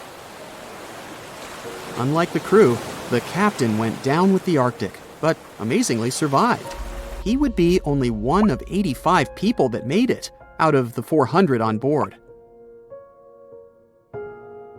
When the news arrived 2 weeks later, the public responded with great sadness to the losses. Great anger soon followed towards the poor safety measures in the crew. The press published demands to change the laws for more lifeboats. It only made sense to have enough for every person on board a ship. But they ignored those requests. This neglect would lead to more disasters in the future. Enough lifeboats would only come into maritime law some 60 years later, after the disaster of the Titanic. Edward Cullen's wife and 2 children were also aboard the ship and didn't return. He was heartbroken, but didn't stop running his business. The Collins line still had a reputation to uphold, the biggest, fastest, and most luxurious on the Atlantic. Edward Collins would now build an even better ship than any other. It was named the Adriatic, and it was the largest ship in the world, 354 feet long. With 2 alternating steam engines that had never been built of this size. These steam engines at the time were at the height of engineering, though today you can only see them in models and toys. With the new addition of 2 masts, the Adriatic would also be able to sail if needed. Luckily, they made some lessons from the disaster of the Arctic. But before their new ship, the Adriatic, was built, another disaster had occurred. The sister ship of the Arctic had also sunk. They believe this second ship was desperate to stay in front of the Cunard's line and hit an iceberg somewhere during the race. This weird contest took the lives of 141 people. The desperation of Collins and his weakly built hulls pushed the company towards bankruptcy in 1858. The newly built Adriatic, costing over $1 million, had only made 1 voyage in the end. And even that voyage was considered a disaster. The ship collided with a tugboat. It still managed to finish its maiden voyage at a suitable time. After the company had gone bankrupt, they had to sell the ship for only $50,000. They removed the great giant engines, replacing them with only sails. Although it was once the greatest ship on the high seas, it was only 30 years later until it was abandoned, labeled irreparable, and anchored in a river. The other remaining ships were also sold and only used for parts. Edward Collins left the industry altogether, seeking work on dry land instead. As the Collins line was no longer in the mix, the Cunards would grow in strength. Without competition, they would win the Blue Ribbon for the next 30 years, and 180 years later, after producing hundreds of ships. They still have a constant presence on the seas as they provide transatlantic crossings, world voyages, and leisure cruises. To this day, the Cunard Line is the only one to run ships between Europe and America. and it's great proof that it's not always the fastest that's the best. They said it was the most technologically advanced ship. They said it was unsinkable, and when it sank, they made a movie about it. These were the main reasons why the Titanic disaster became world famous. But unfortunately, this is not the only large-scale shipwreck. And sadly, there have been cases much worse than the tragedy of the Titanic. One of them occurred on April 27, 1865. The Sultana steamboat carried passengers and cargo daily between St. Louis and New Orleans. It was a pretty large wooden boat with 3 decks and was 260 feet long and 70 feet wide, almost twice the size of a basketball court. The ship could carry about 350 passengers, but on that unfortunate day, more than 2,000 people were on it. On April 23rd, she was making a routine voyage from New Orleans when it broke down.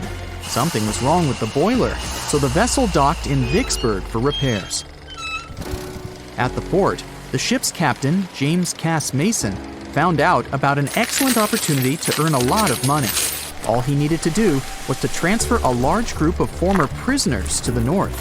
The captain agreed to do it, but the problem was that the boiler required a lot of time to repair. Mason was afraid that his competitors would take the job, so he decided to sail despite the malfunction the ship had. He patched up the holes in the boiler instead of a big repair and invited all the ex-prisoners on board. So, there was a broken boiler, an excess number of passengers, a lack of lifeboats, and not the best river conditions. Also, the captain refused to send the ex-prisoners to the hold, so they were all with ordinary passengers. There were strong chances for a shipwreck, but the greedy desire to earn more money was stronger. The Sultana went on a voyage and sailed up the river for 2 days. At this time, one of the biggest Mississippi floods in history began. The river overflowed its shores because of the flood, with the water level rising several feet. All the trees on the shore disappeared, and only the tops were sticking out of the water.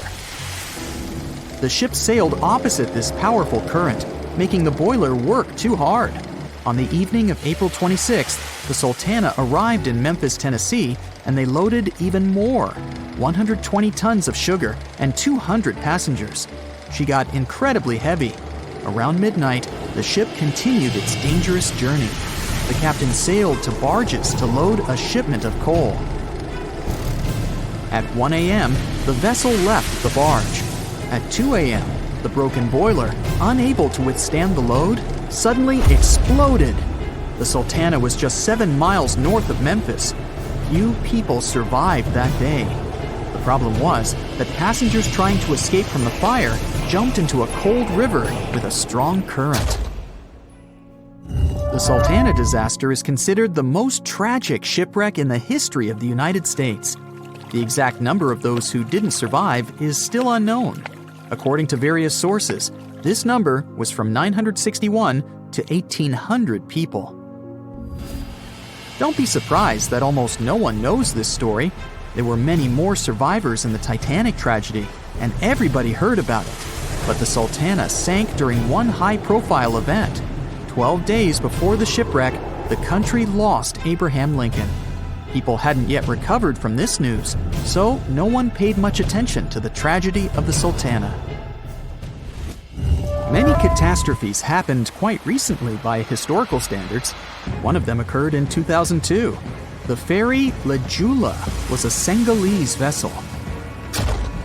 The ferry sailed twice a week, mainly along the coast of Dakar, carrying passengers who traded mango and palm oil.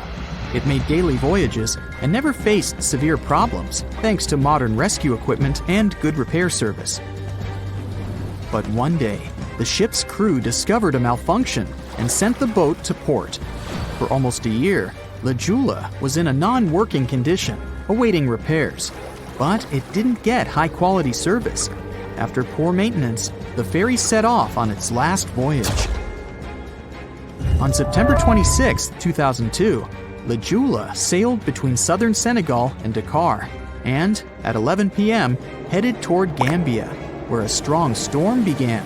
The wind raised high waves, but this wasn't critical for the large passenger ship unless the number of people on board didn't exceed the established norm. La Jula was supposed to carry about 500 passengers, but had many more people that day. Too many passengers, poor repairs, and a strong storm caused severe problems for the ship. But the main factor in the shipwreck was that La Jula was only built for sailing in coastal waters, but that day, it sailed far from the shore. Big waves started rocking the boat, and at some point, it just turned upside down. The ship's deck went underwater, and its lower part stuck above the surface like an iceberg. All the passengers sitting in cabins fell on the ceiling and lost their orientation in space. There were no holes or damage in the ship's hull, and water flooded the lower decks for a long time. The vessel stood in a twisted position for several hours. Then, the boat began to sink when the water seeped through the deck and hold. The ocean was warm, but no one came to save the passengers. People had to wait almost 4 days to be rescued. Unfortunately, only a few managed to survive. The Philippines is a very dangerous area for ships. This place consists of several thousand islands and a vast area with shallow water. Ships can run aground and damage the hull with reefs and pitfalls. On September 20th, 1987, one of the most terrible disasters in navigation history occurred there. A Philippine passenger ferry called Dona Paz left one of the islands and sailed toward Manila. The sun was shining, the ocean was calm, and the visibility was good. But for some reason, the crew members didn't notice how the tanker Vector was approaching them. The two ships collided at low speed. The collision wasn't strong, but the problem was that the Vector had tons of oil on board, and the Dona Paz crashed into the cargo hold where that oil was stored. So it spilled all over the ocean, and then a spark slipped through. Not only did the two ships catch fire, but also filled with water. Both ships sank in a matter of seconds. Only a few dozen people survived that disaster. On September 27, 1854, the passenger ship Arctic sailed from Liverpool to New York. The fog came rolling down, and visibility got really bad. Another boat appeared out of the thick white haze, the French steamer Vesta. The ships were close enough to each other that a collision was inevitable. The French vessel was smaller, so it seemed to the Arctic's captain that Vesta had received a lot of damage. And while he was staring at the other ship, his boat got quickly filled with water. The captain gave the order to sail to the shore as fast as possible, but the ship's engines stopped working because of the flood. Then the ship's crew started to lower lifeboats with women and kids. Still, when rescuers found lifeboats with people, it turned out that only 87 out of 400 people survived, 65 crew members and 22 passengers. Surprisingly, there were only grown men among them. The ship's captain survived by clinging to the wreckage. All newspapers wrote about this story as one of the most terrible and shameful tragedies in navigation history. Survivors were criticized because they didn't save women and kids, and the crew members were accused of violating the law, since the safety of passengers should be higher than the safety of sailors. But despite this, none of them were brought to responsibility. Unfortunately, shipwrecks still occur to this day, but fortunately, there are fewer of them than before, thanks to modern navigation systems and radar. But no technology can guarantee there won't be a super strong storm or any other emergency that no one can foresee. The Bermuda Triangle is one of the most heavily traveled shipping routes in the world. Some skeptics believe that this fact solves the Bermuda Triangle mystery. Statistically, the busier the area, the higher the frequency of accidents and disappearances. While this makes sense, it's not the frequency of disappearances that's responsible for the mystery of the Bermuda Triangle. It's the lack of explanation or wreckage found. On his very first voyage to the New World in 1492, Christopher Columbus sailed through the Bermuda Triangle. Columbus reported that one night, when he was on the deck of the ship, he noticed a giant light appear in the distance, unlike anything he'd ever seen before.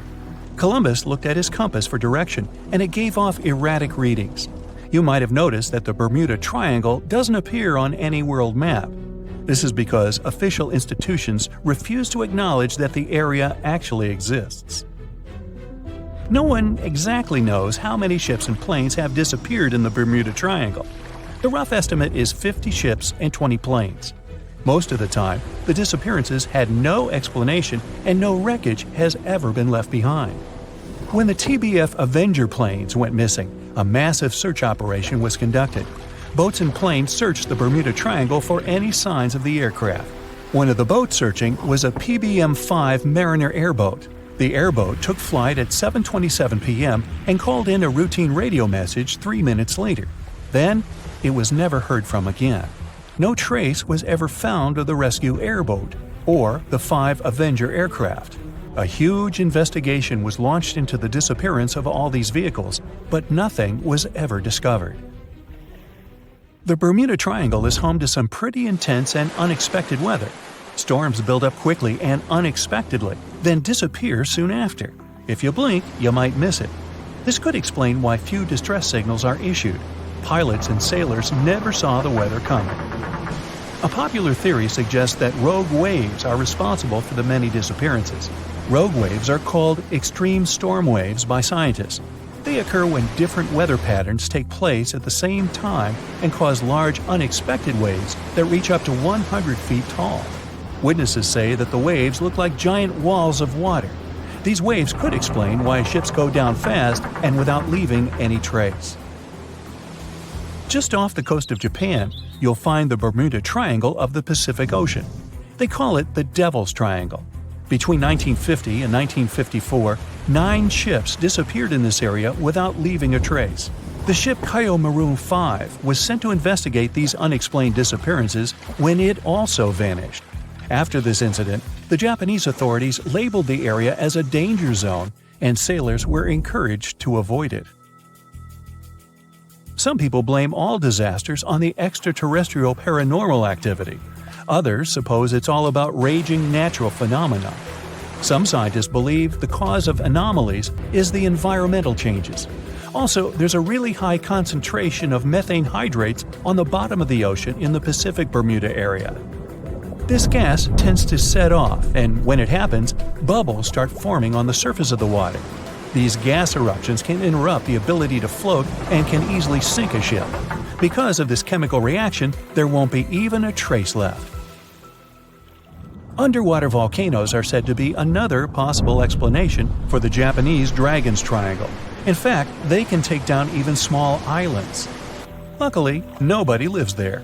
It's a pretty common thing in this area that some of them disappear underwater and others appear out of the blue because of seismic activity. You'll never find the Dragon's Triangle on any official map of the world, so nobody's quite sure about how large it is in reality. In July 2015, 2 teenagers disappeared after setting sail off the coast of Florida.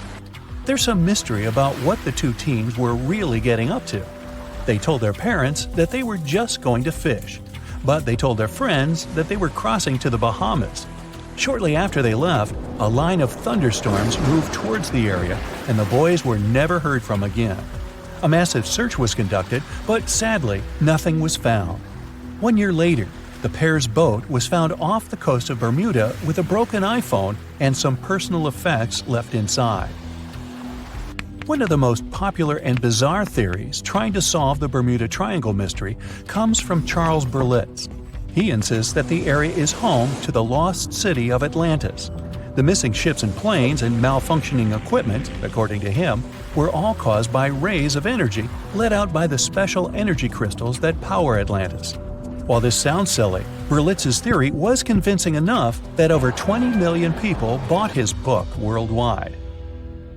Previously, the compass wouldn't work well in the Bermuda Triangle since the lines of the 2 poles coincided here, true north and magnetic north. But if you fall into this line, your compass will behave strangely. But the magnetic north is constantly shifting, and now it's far beyond the triangle.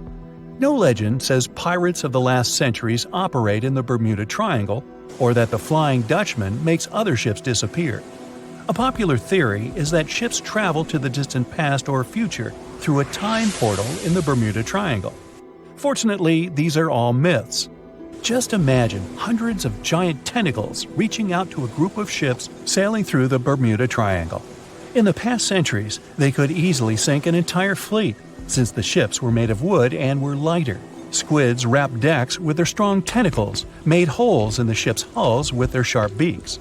Toothy suction cups could break the masts and tear the sails. The water was filling the holds and slowly rising to the deck. The ship sank in a matter of minutes. Survivors reached the shore and told everyone about huge monsters. This is how the legends of the Kraken appeared.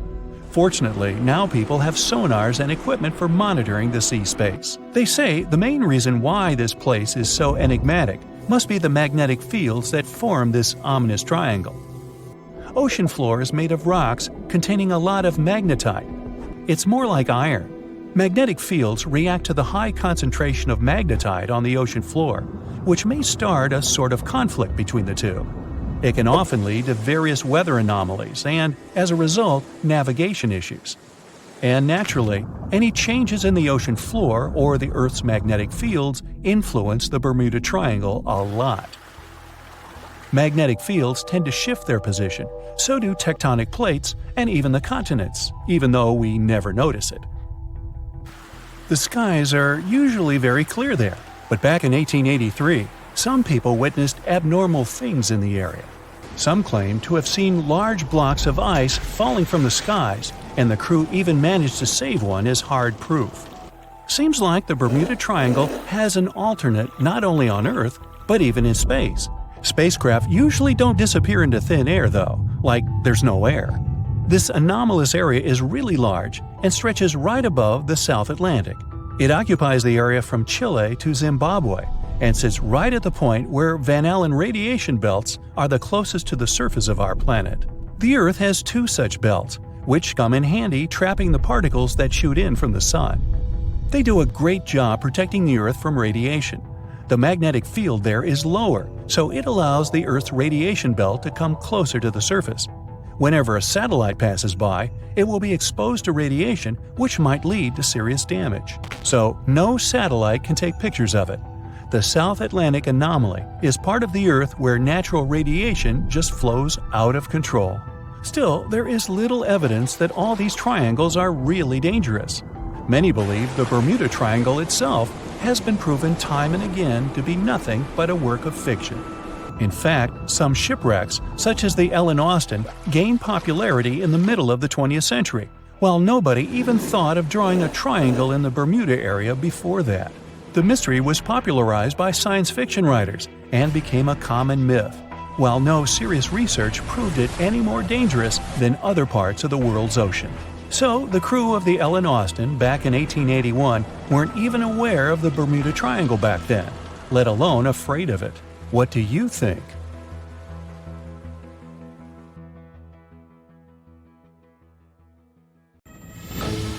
As an experienced sailor and the first man to ever sail non-stop on his own around North and South America, Matt Rutherford has seen a lot during his voyages. But what he saw in 2013 while sailing through the waters of the Atlantic with his colleague surely stands out. Some 800 miles off the coast of Bermuda, not far away from the famous Bermuda Triangle, they noticed a boat that seemed to be moving by itself. The sails weren't up and the motor wasn't running. The sailors decided to check if there was someone who needed their help aboard, so they moved closer to the mysterious ship. Once they got there, things only got weirder, as they realized there wasn't a living soul aboard. Rutherford started filming to document their discovery. The boat looked so awfully abandoned that they expected to find some pretty scary things in there. But it didn't stop Rutherford from searching the vessel. The boat, which turned out to be named Wolfhound, looked like an upscale one, probably costing hundreds of thousands of dollars. It was pretty weird to find it floating by itself in the middle of the ocean. It seemed like whoever abandoned it was leaving in a rush. There were clothes and other personal belongings all over the main cabin. Some parts of the ceiling had fallen and some drawers had popped open. The brave sailors decided to tow the ghost ship back to Bermuda. It wasn't easy because Wolfhound was bigger and heavier than their boat. After days at sea, the crew was running low on fuel and asked a passing freighter to stop and give them some gas. They kept pulling Wolfhound until the tow line got wrapped around the rudder and they realized they could get stranded in the Bermuda Triangle. So they had to abandon the ship. What really happened and how Wolfhound ended up in the middle of the ocean will probably remain a mystery. Rumor has it that it belonged to a member of the Royal Irish Yacht Club. The ship was going on its first voyage from Connecticut to Bermuda and then Antigua. It got in a terrible storm around 400 miles away from Delaware. The winds were so strong that the yacht suffered 2 knockdowns. A Greek cargo ship rescued the crew. They left the ship with an emergency beacon on. The rescued crew members shared that they saw the ship sink, which only adds more questions to the story. How did it get back to the surface? Does the Bermuda Triangle have anything to do with that? Christopher Columbus himself reported some unusual compass activity going on in this mysterious area while he was on his way to the New World. Despite the stories of more than 50 ships and 20 planes disappearing in the area, it remains one of the most heavily traveled shipping routes in the world. Some skeptics believe that this fact solves the Bermuda Triangle mystery. It could make sense because the busier the area, the more accidents happen there. But then again, it's not the number of disappearances that makes the place so mysterious. It's the lack of explanation and wreckage lost for good. The first ever confirmed ship to vanish in the Bermuda Triangle was the USS Pickering. In 1800, it departed from the US on its way to the West Indies. The ship sailed into the Bermuda Triangle along with its 90-man crew. No one ever heard anything from them ever since. The popular explanation is that the ship was taken out by a storm. But because no one found any wreckage, we'll never know for sure. The largest ship that has ever disappeared in this mysterious area was the USS Cyclops. In March 1918, carrying a crew of 306 people, the USS Cyclops left Barbados and headed home to Baltimore. The ship passed through the Bermuda Triangle on its journey and vanished into thin air, or rather, water. The Cyclops never sent any distress signal and disappeared without any explanation or trace. The Bermuda Triangle isn't the only place in the world where ships go missing or mysteriously resurface. One of the most famous ghost ship stories would be of SS Bechimo. The large cargo steamer was built in Sweden. On October 1st, 1931, it got caught in pack ice. The crew decided to wait it out and managed to break free after a couple of days, only to get trapped again in less than a week. This time, they didn't manage to make it out. A rescue team went by air to save 22 of the crew members. 15 other members stayed in a wooden shelter they built not far away from the ship. Their plan was to wait out the winter and get back aboard. At the end of November, a strong blizzard was rushing through the area. When it was over, Bechimo seemed to have gone away with the storm. The captain decided it must have broken and sunk, but a few days later, a local hunter informed them that he had seen the ship around 45 miles away from their camp. The crew managed to find the ship and took the most valuable cargo from its hold. They had fears that Bechimo wouldn't live through that rough water, but it did manage to survive after all. Once the ice was gone, it floated away and ended up drifting along the shores of Canada and Alaska. Many people reported seeing the ghost ship in an open sea. Some even tried to board it to save the ship, but the weather didn't allow it to happen. The last time someone saw SS Bechimo was in 1969. 38 years after its crew had left it. It could still be drifting somewhere in the ocean. The story of MV Hoita happened in the South Pacific. The ship was originally a wooden luxury yacht. After serving for 20 years to various owners, it became a merchant ship. In 1959, it set on a trading voyage that was supposed to last around 2 days. When it didn't reach its destination on time, no one was worried at first, as things happen in the open waters. After another day, and no distress signals from the Hoita, it was obvious that something serious was going on with it. There were 25 people aboard, and their families wanted to find them. A search and rescue crew worked for 6 days looking for the ship, or at least its wreckage, in an area of nearly 100,000 square miles. That's 1.5 times as big as Florida. Sadly, the mission had come back with no results. It seemed like Hoita had disappeared without a trace.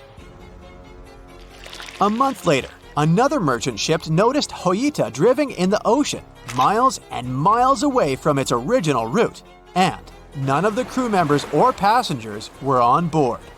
The cargo had also disappeared. The lifeboats were also gone, so the people must have escaped the ship hoping to save themselves. It turned out that the crew had been trying to get help as they tuned the radio to the International Distress Channel. But the damaged cable didn't let them send the signal any further than 2 miles. It also looked like when they were leaving the ship, the crew took the logbook with them, and we still don't know what exactly happened to Hoita. Family members of those who were on board are still looking for answers. One professor claims it must have been a corroded pipe that leaked and flooded the vessel, but we'll most likely never know for sure. In the Pacific Ocean, near Japan, there is an area nicknamed the Devil's Sea. It's believed to be one of the 12 vile vortices around the Earth. Some people claim that vile vortices have weird things going on in them because the pull of the planet's electromagnetic waves is stronger there than anywhere else.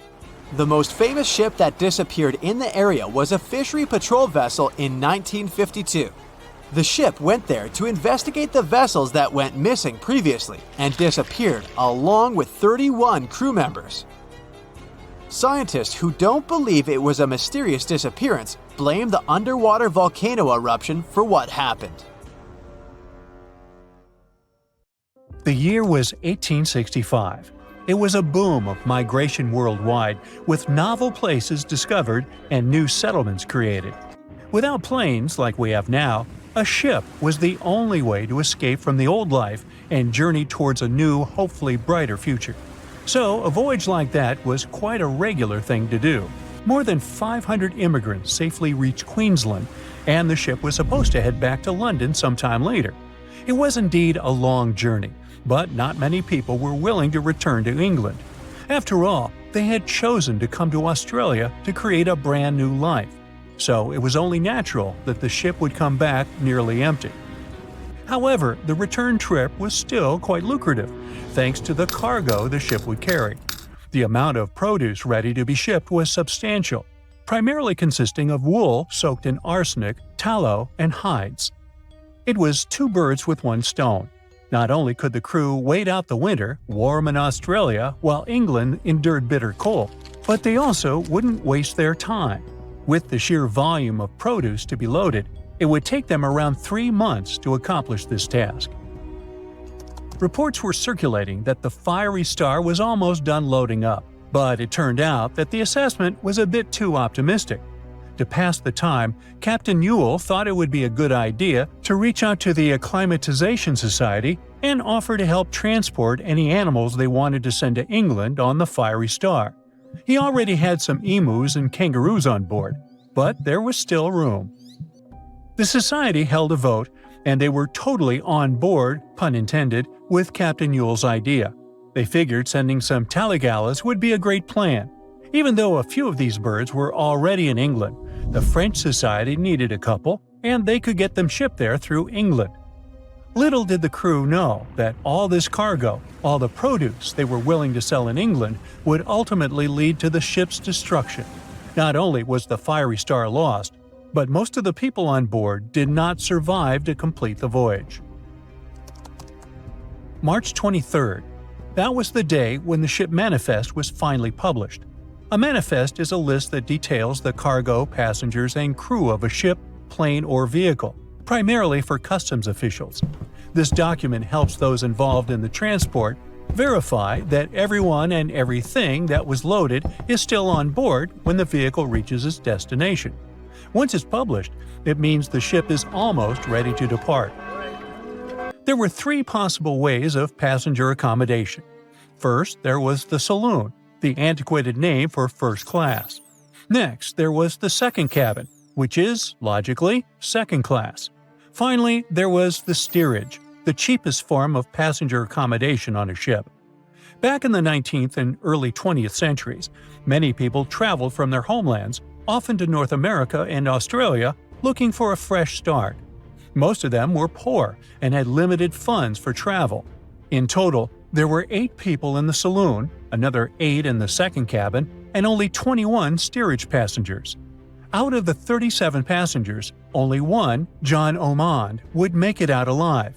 He bought a ticket for the steerage, so unlike the Titanic situation, in this case, the class didn't really matter.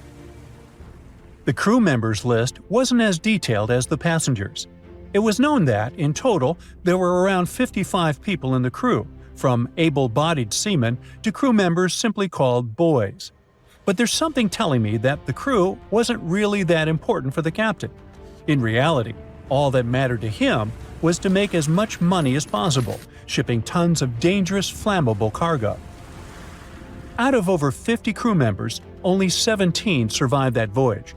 But there was actually one more crew member who actually survived it all, just because they weren't let in. Sarah Johnson disguised herself as a man and planned to sneak onto the ship. However, something about her looks made the captain get suspicious, so he called the police and made Sarah leave the ship as he didn't want any immoral behavior to take place. Well, he saved her life. For him, it was the last voyage. The captain, W. Hunter Ewell, was quite a celebrity apparently. He already had a record of the safe landing of immigrants in the previous year, so there seemingly was no reason to worry. The trip promised to be safe. Clipper Fiery Star left Moreton Bay bound for London. The passengers took their places. The cargo had already been loaded. The full list is astonishing. In addition to all the wool, tallow, cotton, hides, and horns, there were also 6 cases of arrowroot and various other packages. And we can't forget the animals the captain took aboard too. The Fiery Star was far away, yet still observable to the east as it headed toward the Pacific Ocean. This was the last information available until May 26, when news of its destruction emerged from Brisbane. Chief Officer William Sargent's log reveals that the Fiery Star took 12 days to reach the southern tip of New Zealand, passing on April 11, 1865. The trip was going well until heavy seas ruined 2 longboats on April 17th. On this day, a strong odor of smoke alerted the captain. When he checked, he found the lower hold completely filled with smoke from a fire fueled by the ship's flammable cargo. The hatches were quickly closed to try to contain the flames, but by the next day, the heat and toxic smoke had forced passengers out of their cabins. George Maber was one of the lucky survivors. He was the ship's engineer, and he recalled the chaotic events on April 20th, as Captain Ewell and most of the crew and passengers tried to evacuate in rough weather. At around 6 p.m., the ship took on water, and without much warning, Captain Ewell, 4 crew members, and a few female passengers hopped into a lifeboat and headed out. The next boat, managed by the second mate, Mr. Adio, was a gig, followed by a crowded jolly boat. Lastly, there was a waste boat, which was barely seaworthy, with 2 men constantly bailing water to keep it afloat. The plan was for the boats to stay close to the Fiery Star overnight and head for the Chatham Islands the next morning. But by dawn on April 21st, all 4 boats had vanished without a trace. On the burning ship, there were 17 crew members and passenger John Oman, who banded together under Chief Officer William Sargent's leadership. For 5 days and nights, George Maber pumped water on the fire without rest. He volunteered to go down the forehatch with a rope around him and a handkerchief over his mouth. He discovered that the foremast had been burned through for about 7 inches, and the port side was severely damaged, resembling an empty shell. Exhausted, he returned for fresh air, but later descended again with Quartermaster Marshall to access a water tank. They couldn't open the lid, and as George crawled over the hides, he felt himself sinking. When they reached the deck, they collapsed from exhaustion. The cargo had been destroyed by smoke and fire, and the heat on the deck was intolerable. The crew survived on limited rations and caged chickens, using every spare piece of wood, including pigsties for the pumps. Distressed pigs ran wild in the heat. A raft was constructed, but was too weak for the open sea. Sleep was elusive, and the crew had lost everything, with only hopes of reaching land or meeting another ship. Finally, the Dauntless appeared and sent a lifeboat to the Fiery Star. Captain Moore boarded the Fiery Star on May 12th, and after assessing the situation, he agreed that the crew could do no more. They boarded the Dauntless at 4 p.m., witnessing the Fiery Star succumb to flames by 11:30 p.m. It was a narrow escape. A ship filled with gold and other treasures worth over $13 million was found in the middle of the Namibian desert after almost 500 years. The worker who found it was actually looking for diamonds, but ended up with something way more valuable for history. There were some blocks of copper, some wood, pipes, and elephant tusks. The miners called for an archaeologist, who soon realized it wasn't a disturbed beach like they thought, but a shipwreck. All evidence showed that it was a Portuguese trading vessel, Bom Jesus, that went missing in the 16th century. Experts believe it was a special kind of ship that was bigger, stronger, and better than older ships from Portugal and Spain. These ships were built to take Portuguese explorers on long trips to distant places like India, China, and Japan, and come back with tons of cargo. The Bom Jesus was likely carrying treasures from Lisbon, Portugal, to Western India. But it looks like on its way around the southern tip of Africa, near Namibia, a big storm pushed the ship too close to the shore. The ship hit a rock, tipped over, and broke apart, sinking into the ocean. Archaeologists found treasure from the captain's chest under the water, which probably fell out when the ship's wooden hull broke. They also found pieces of the ship scattered along the shore, likely from the violent storm and later by construction in the area. The storm must have been very fierce, but they didn't find many bones, which means most of the crew may have survived or were lost at sea. The ship was split into 3 sections and incredibly well preserved, thanks to the thick layers of sand that covered it and prevented rot. Archaeologists who studied the wreck discovered over 40 tons of cargo. There were cannons, swords, blocks of metal like lead and tin, fabrics, and tools that sailors used to navigate the stars while traveling across the ocean. The most exciting discovery was 1,845 copper ingots, weighing as much as 16 to 17 tons altogether. Those copper ingots, or pieces of pure metal, are still in great condition because the hull of the ship and layers of sand protected them from ocean water. The scientists even managed to read the trademarks on them on site and learned they were made by a super wealthy German trading company. There were also more than 2,000 shiny gold and silver coins from different countries, and 105 enormous elephant tusks weighing about 2 tons. The tusks were likely supposed to become luxury items, like jewelry or carvings at the destination. Archaeologists took some DNA samples from the tusks and found that they came from West African forests and savanna elephants. Researchers were lucky that the ship was found in a restricted diamond mining area. No scavengers were able to get their hands on the treasures. The Bom Jesus remains the oldest and most valuable shipwreck that was ever discovered off the western coast of sub-Saharan Africa. Another shipwreck recently found by accident was buried under a 10-foot tall sand dune near the Caspian Sea. Some people call it the world's largest lake, and it has water levels that rise and fall over time because of the changes in weather patterns. These changes can move sand and uncover things like this shipwreck and other treasures along the coast. As the dune slowly disappeared, the ship started to show. Before digging it out, scientists worried that waves from the sea might damage the wreck. To protect it, they built a wall using thousands of sandbags to keep the waves away. When the ship was uncovered, they discovered it was a 3-masted, 92-foot-long merchant ship with a strong double hull. Wood samples showed the ship was built in the 18th to 19th century using trees like Scots pine, spruce, and larch from the Volga River area or the Caucasus.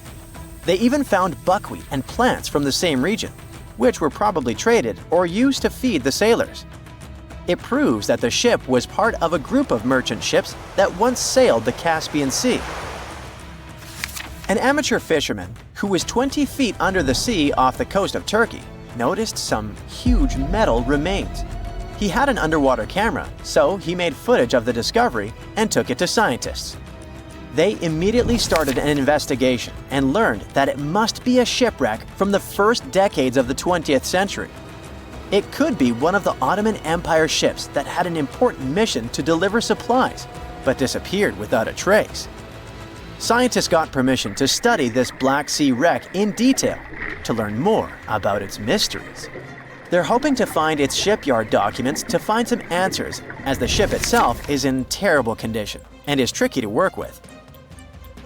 Robot submersibles that belong to an oil and gas company noticed hundreds of intact ancient storage jars sitting on the seabed in the eastern Mediterranean.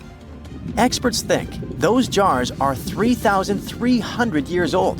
This makes the find the oldest shipwreck from the deep sea. The jugs were probably used to store oil or other agricultural products like fruit.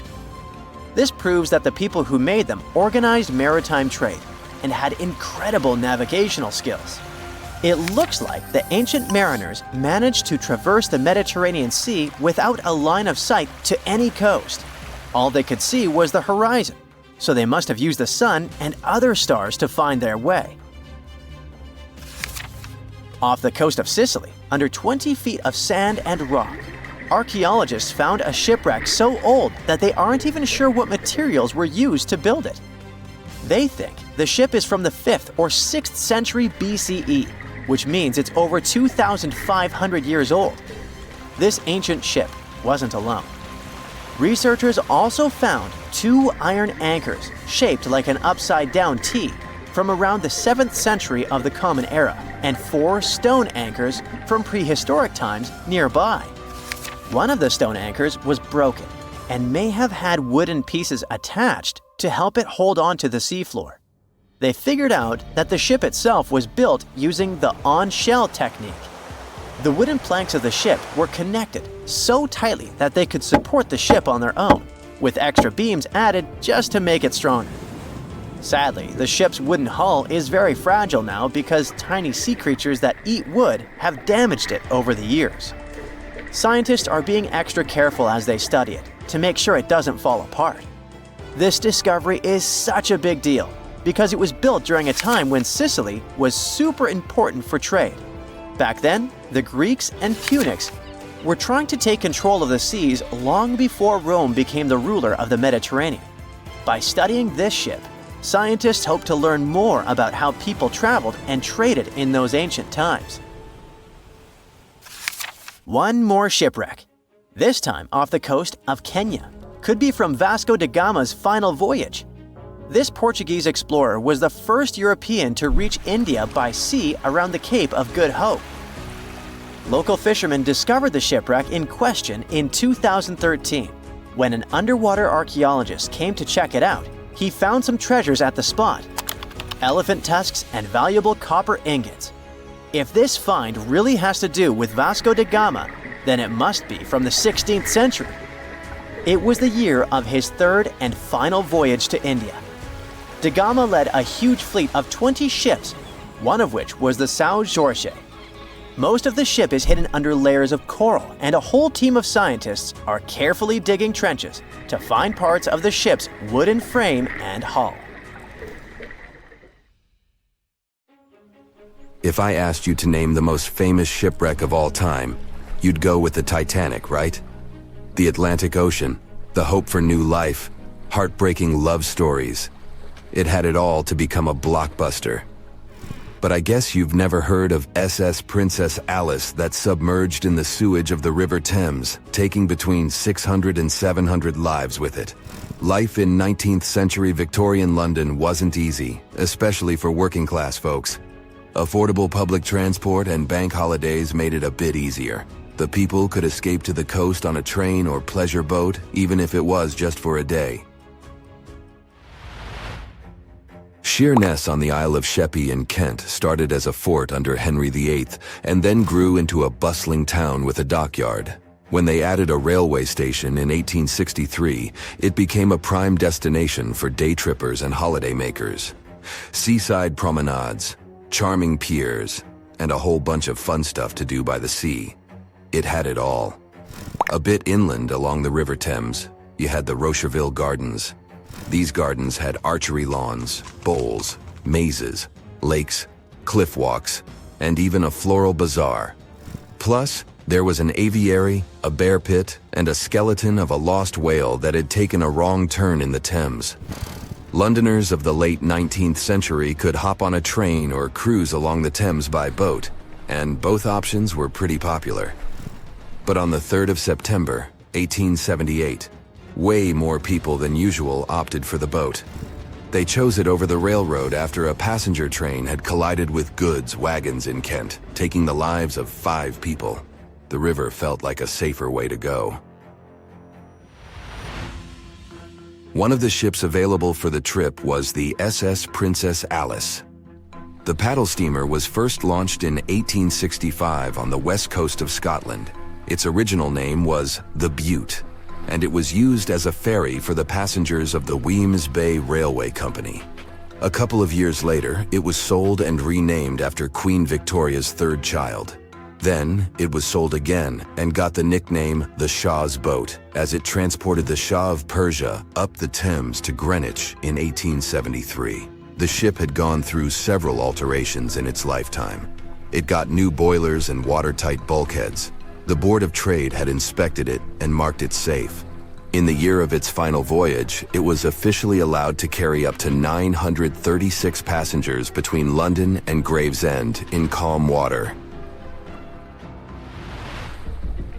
On the day of the tragedy, Princess Alice was on what was called a moonlight trip downstream from Swan Pier near London Bridge to Sheerness, Kent and back. The trip wasn't expensive, so most of the passengers were from the working class. There was also a musical band aboard to keep the spirits up. The 3rd of September was a bright day, and many families were happy they could catch some final summer sun rays and enjoy fresh sea air. The then owner of the ship, the London Steamboat Company, had several vessels working on the route. The passengers were free to hop on and off different ships. At around 6:30 p.m., after a beautiful day in the open, the SS Princess Alice headed back to Swan Pier. No one kept official lists of passengers, so we'll never know exactly how many people were on board that evening. But they say the steamer was close to its full capacity. As it got darker and cooler, many families decided to stay inside the saloon or in their cabins below. Some stories from the steamer sound like fate.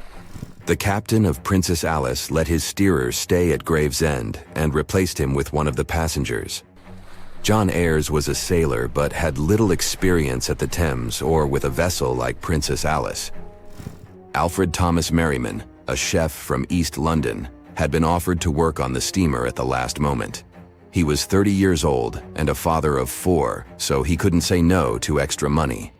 At around 7:40 p.m., he was standing on the deck by the saloon door. By that time, Princess Alice had passed Tripcock Point and entered Galleon's Reach. The passengers could see the North Woolwich Pier in the distance. Many of them planned to disembark at that stop. And that's when Merriman noticed a huge ship carrying coal. It was Bywell Castle. This vessel normally carried coal to Africa, but it had just been repainted at a dry dock. Bywell Castle was going to Newcastle to pick up some coal and transport it to Alexandria, Egypt. The ship's captain, Harrison, wasn't too familiar with these waters, so he called in Christopher Dix, a seasoned Thames River pilot, to lend a hand, even though he didn't have to. The ship had a fancy raised forward part below the deck, and Dix couldn't quite see what was in front of him. So, they had a sailor on lookout duty. As they set sail from Millwall at the speed of 5 knots, 5.7 miles per hour, they tried to stick to the middle of the river, but other boats had other plans.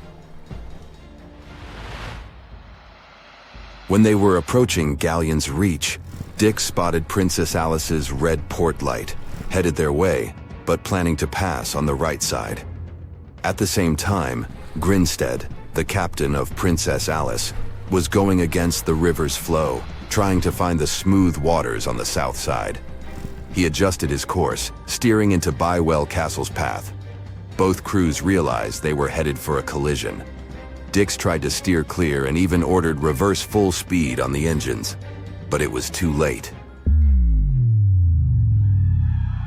The Bywell Castle collided head-on with the Princess Alice, which was much smaller, weighing less than a third of the 890-ton coal-carrying collier. It sliced the passenger steamer in two. As Merriman remembered later, laughter on board immediately changed into screaming and panic. Some people rushed to the bridge for safety. Merriman hurried to the captain, asking what to do next. The captain's response was grim. "We are sinking fast. Do your best." The ends of the steamer went high into the air, and the middle just sank, taking passengers with it. Those unfortunate ones who were below deck were tragically trapped. The impact caused tons of untreated sewage to gush from outlets near the collision site. The water became a frothy mess of unprocessed waste with a horrible odor. It was potent enough to make even the most resilient sailors retch. Amid the chaos, passengers struggled for life in the contaminated water. They inhaled lungfuls of hazardous waste without knowing. The crew aboard the Bywell Castle sprang into action. They dropped ropes from their deck, urging Princess Alice's passengers to climb aboard. Anything that could float, from planks to barrels, was tossed into the water to serve as flotation devices for those in need. Other members of their team launched a lifeboat, saving 14 people. Nearby boats, moored along the riverbanks, joined the mission, plucking survivors from the water. Many of Princess Alice's passengers didn't know how to swim, and it was even trickier for ladies wearing long, heavy dresses. Merriman was among the lucky ones who could swim. He first held on to a piece of wreckage, and then, when others got to it, swam away and caught onto a rope hanging over the side of the Bywell Castle. They managed to save around 130 people this way. Another survivor was Robert Haynes, who played in the Princess Alice band. He was fond of ships and had noticed the Bywell Castle a couple of minutes before the collision. He chose not to follow the rest of the band, who went downstairs for a break, and that saved his life. Princess Alice's sister ship, Duke of Teck, arrived 10 minutes too late to assist with the rescue efforts. Only 2 people who had been below deck or in the saloon managed to survive the collision. We still don't know the total count of lives taken on that day, but it's somewhere between 650 and 700. And what makes this story even more tragic is that it has been mostly forgotten. Picture this. You're an astronaut, hurtling through the cosmos in your state-of-the-art spaceship. But suddenly, you notice that you're running out of fuel. What are you going to do? Trapped in the middle of space. It's hardly like there's a floating gas station. The good news is that you're not going to get completely stuck. A spaceship will never actually stop after running out of fuel, all because there's basically no atmosphere in space. That's where the popular phrase, "in space, no one can hear you scream," comes from. Sound travels through the vibration of teeny tiny atoms and molecules. In space, where there is no air, there's simply no way for sound to travel. It's the same for our spaceship. Because there's no air, there's also a complete lack of air resistance. Those tiny particles that do exist in space are way too small to reduce the spacecraft's momentum or drag it back.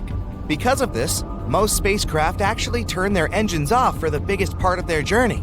So, don't believe those movies that show spaceships with their engines on all the time. That's completely inaccurate.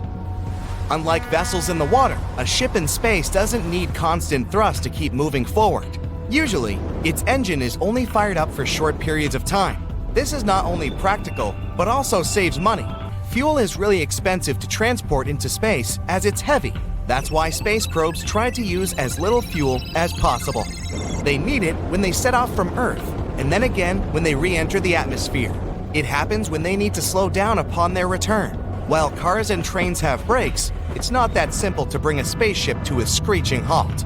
The engines are needed to slow the ship down or bring it to a complete stop. This involves strategically firing up impressive thrusters at the front. It creates the needed drag and reduces the spaceship's speed. But this process also requires super high levels of precision. One wrong move and you're toast. Literally. Hit the thrusters too fast and the spacecraft will set on fire as you re-enter Earth's atmosphere at thousands of miles per hour. Traveling too slowly can also cause problems, because in this case, you might miss our planet's orbit completely and move way past Earth. And most spacecraft don't have enough fuel to try for a second re-entry, so traveling too slowly needs to be avoided at all costs. But back to the issue at hand. This basically means that any vehicle with an empty tank will continue traveling at the same speed across space until it eventually runs into something. There's just no other way for it to stop. Wait, actually, maybe that's not good news. If you get stranded, it's pretty unlikely that your buddies over there at NASA are going to organize a rescue mission. This sounds kinda sad, but it does make sense. By the time they set up a new team and find a ship to come and rescue you, you'll have already traveled so far into space it would take them years to reach you. This would also cost a ridiculous amount of money. NASA spends on average a whopping $152 million to launch a ship into space. That's as much as buying 6 brand new top-of-the-range Lamborghinis. Even crazier, it cost NASA about $49 billion to develop and launch the first space shuttle. Unfortunately, once you've left Earth's orbit, it's near impossible that you'll make it back without fuel. That's what actually happened to NASA's Dawn spacecraft back in 2018. On a random day, the spaceship ran out of fuel. This left it completely stranded in the middle of space. It stopped transmitting signals to Earth, bringing an end to an 11-year-long mission that set loads of space records. The spacecraft could no longer generate electricity, as it had no fuel to move its solar panels to point them toward the sun. And to this day, the spaceship is still floating somewhere in space in a derelict state. Luckily, Dawn had no astronauts on board. The spacecraft began to orbit the dwarf planet Ceres, which was the object it was originally investigating. For context, an orbit is a curved path around a star, planet, or moon that an object gets stuck in. But wait, NASA are experts in all things relating to spacecraft, so how did they allow a ship to run out of fuel in the first place? It's actually super difficult to accurately measure the amount of fuel you'll need in space. On Earth, gravity keeps all the fuel at the bottom of the tank, and you can use a float sensor to measure how full the tank is. But this is impossible in space due to a lack of gravity that normally weighs the fuel down. Instead, a common approach is to add an air bladder into the fuel tank that's pressurized before launch to push the fuel into lines. The more fuel is used, the more this bladder expands. It takes up more space and keeps the fuel under the right amount of pressure. This pressure is monitored. That's how they can tell how much fuel is left. As you see, it's a lot more complicated than here on Earth. But say there were astronauts aboard a spacecraft that had run out of fuel. How long could they survive? Well, this depends on how much food and water is on board. NASA usually calculates the extra amount of food astronauts need for their trip to avoid adding extra weight to the spacecraft. But the good news is that this food can technically be rationed, and its consumption can be spread out. That's because astronaut food comes in special packaging to stop it from going bad. There are no refrigerators aboard spacecraft. The food comes in clear, flexible pouches that can be snipped open with scissors. All the food is pre-cooked and processed, so it doesn't need to be stored in a fridge. The only exceptions are fresh fruit and vegetables. These are the only things that need to be eaten quickly, as they will spoil. Today, Astronauts also work with nutritionists so they can pick out the foods that they like and will enjoy eating. They can choose from a whole bunch of products, including mushroom soup, macaroni and cheese, chicken, beef, ham, nuts, and even yummy cookies. Shrimp cocktail is apparently a new favorite among astronauts because of how spicy it tastes. Flavored drinks also come in powdered form, just like the Kool-Aid or instant coffee packets you have sitting in your kitchen cupboard. Interestingly, astronauts often report not feeling hungry in space, so it may be easier than you'd think to ration the food. But even if you can make your food last, what about water? Transporting anything into space costs a lot, and water is quite heavy, so it costs even more to transport. For this reason, tanks of water can't be constantly shipped up to space. Instead, astronauts have a really complex water system. It squeezes every last drop of safe and available liquid out of the environment. This involves recycling used water. It means that our buddies in space drink water that's been filtered from old shower water, their breath, the spaceship's fuel cells, sweat, and so on. But don't worry, such water is safe to drink, and it's actually even better than most drinking water that comes out of taps in the US. The water on a spacecraft first goes through a bunch of filters, starting with one that removes particles and debris. Then it passes through multi-filtration beds, containing clever substances that remove impurities. The final stage gets rid of harmful compounds and destroys nasty bacteria and viruses. There are also water reserves in case of emergency. For example, the International Space Station keeps around 530 gallons of water in its reserves, just in case. But what about the air supply? The primary source of oxygen on spacecraft comes from something called water electrolysis. This is an amazing system that uses electricity from the craft's solar panels to split water into hydrogen and oxygen gas. But as we saw with NASA's Dawn, without electricity, it's pretty difficult to aim the solar panels at the sun, which means that the oxygen system would likely shut down. There is some oxygen stored in a pressurized storage tank, though. This is a backup supply designed for emergencies, so it's not all bad news. Giant container ships are responsible for much of the global trade. Thanks to them, you receive your orders from overseas, sooner or later. But they do have a problem just like any mechanical vessel.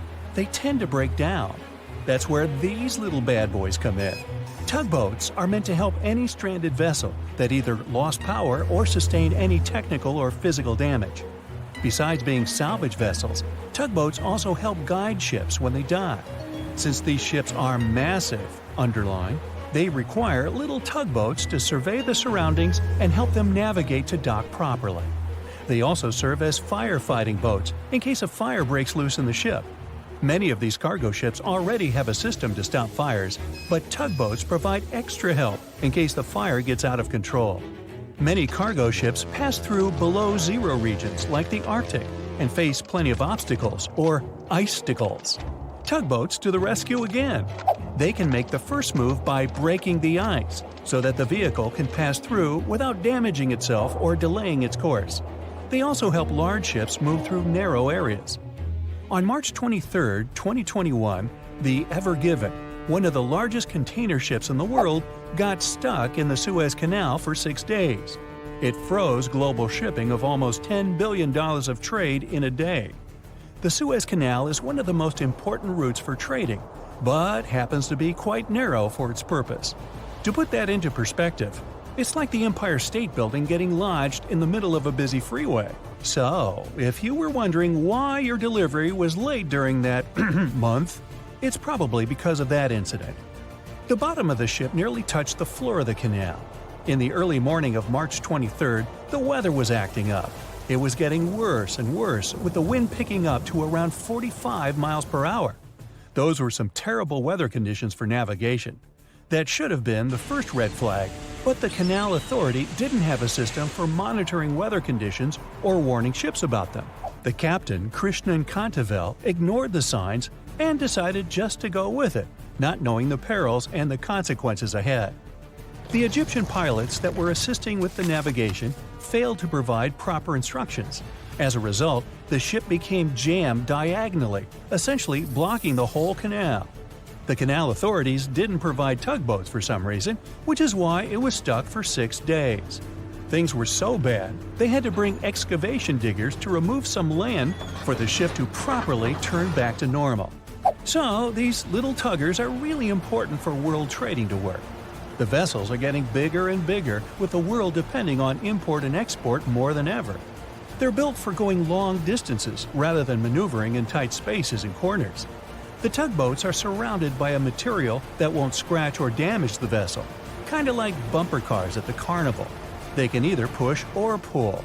But one thing's for sure, more than one is needed to help a ship get back on its aquatic feet.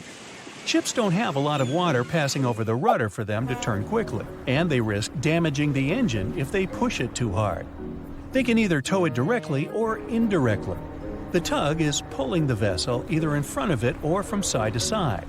They can also push it from one side to another. These tiny boats are like ants compared to giant ships. Their success secret is that they're floating on the water, which means there's no solid foundation for them to struggle. As a result, pushing and pulling is easy. Many newer tugboats have two large diesel-powered engines. There are also some electric models which are good for the environment and still do their job well. Shipping boats in general are better for the environment than trucks and planes, but are slower. Shipping vessels mainly carry food, clothing, electronics, furniture, and my stuff. The biggest ship can carry the Eiffel Tower on its back like it's no big deal, although getting it over to the ship would be. They're 1,000 times more powerful than a regular car. If all the containers in the world were arranged in a pile, it would cover half the planet. If you ever walked on a beach in the 90s and saw what appeared to be a rubber ducky, you weren't dreaming. In 1992, a shipping crate holding 28,000 rubber ducks was lost at sea while journeying from Hong Kong to the U.S. They say it fell off the ship and has been around the world's oceans for more than 20 years. What seemed like a horrible accident that would leave dire consequences for the world's marine ecosystem proved to also be helpful for us to learn and understand the world of plastic pollution and how the ocean currents work. These ducks seem to have had quite the journey when they broke free from their container life. Some reports show they got washed up on the shores of Alaska, South America, Hawaii, Pacific Northwest, Scotland, Australia, and even froze in the Arctic. Rather than making their way to thousands of bathrooms in the U.S., they went rogue and backpacked around the world to see what else lies beyond tiled walls and bubble baths. Many were collected and removed from the seas and oceans, while some are still out there. There are around 2,000 of these duckies circulating in the currents of the North Pacific Gyre. In case you were wondering, that's a place where the currents meet and whirl with one another between Japan, Alaska, Kodiak, and the Aleutian Islands. They've even created a website to track these ducks down with a contact form that lets people inform of one or many ducks they find across the world. But who knows? Maybe we'll never recover every single duck that was lost at sea at the time. This is just one incident out of many. Studies show that at least 2,000 to 10,000 shipping containers are lost at sea every year. Many containers that do slip off and fall into the sea don't always sink to the bottom. They're floaters. On the downside, they don't float high enough to become colorful islands that are easy to notice. They float like icebergs, with just the top of the container showing, which means that any passing ship or boat won't see it from above. If they pass through it, then significant damage can happen to the ship. They can't stay floating forever, so they end up sinking after many days of being suspended in the open water. Some people have even seen shipping containers washed up on shore after being stranded at sea. These bad boys have been made to last for a very long time. If you take proper care of them, the life expectancy of each container can stretch for more than 20 years. It's pretty amazing that they travel all over the world and are filled and refilled with new items many times. They go through all sorts of weather conditions and have to survive in different climates. Many modern houses are made out of retired shipping containers designed with a nice aesthetic touch. Shipping container houses provide the exact same living conditions, except they look cool. Besides looking cool, they're economically friendly compared to regular houses. You can save plenty of money with the structure pretty much halfway done. All that's needed is just a little foundation and a few adjustments here and there, and boom, you've got yourself a house. You're also doing the world a favor by contributing to the environment. Those homes are recycled containers that have just been refurbished and polished for anyone to live in. They're good enough to live in freezing conditions and scorching weather. The industry is booming, so you can have your new home delivered to you within 10 weeks. You can customize it before they build it for you. It's easy to transport since it's not heavy, it's just bulky. You can predict your cost without the surprise payments that might follow. Many of these containers start their journey in a steel yard and travel all over the world. And in the end, they retire in a nice piece of land and host families that will get to be a part of their history. Wow, I can hardly contain myself. So in 2017, over 25 million people boarded cruise ships all over the world. Now, if you're keeping count, that's more than the total population of Greece. It's become America's favorite choice when it comes to going on vacation. It's easy to see why hopping aboard a cruise ship becomes more popular each year. Heading out on a cruise is also coming back in style with newer generations. 2/3 of Gen Y and millennials say that cruising is their new preferred type of vacation. How's that? Well, let's see. It's easy to plan in advance. On board, you can find activities for all family members, and you get a chance to visit several different destinations in one trip. An added bonus of booking a cruise? You can sample various places for a future time off. The entertainment on board is often top-notch, providing passengers with an added taste of luxury. And the amenities and accommodations are generally very reliable. Not to mention that it gives tourists that feeling of actually getting away from everything that people strive for while out of the office. Royal Caribbean International is one of the largest cruise lines in the world, with just over 19% of the cruise market as of 2018. Its current fleet is divided into many different classes of ships, including the Voyager class, Radiance, and Quantum. The latest addition to the Royal Caribbean International's impressive fleet was built in 2018. Wonder of the Seas is now the largest cruise ship in the world.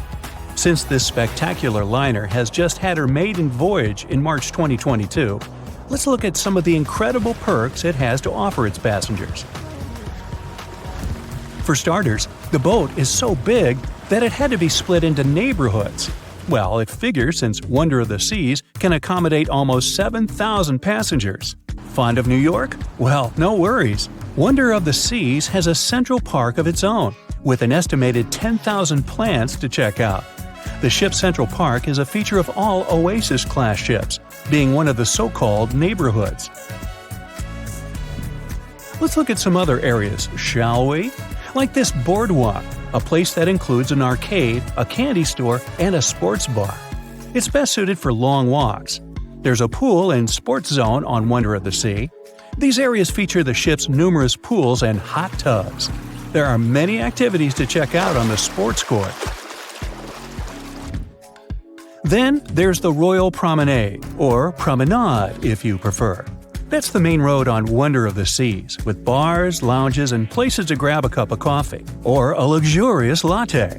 The entertainment neighborhood is the focal point for leisure activities on the ship. Here, guests can find a comedy club, an ice skating rink, and even a theater.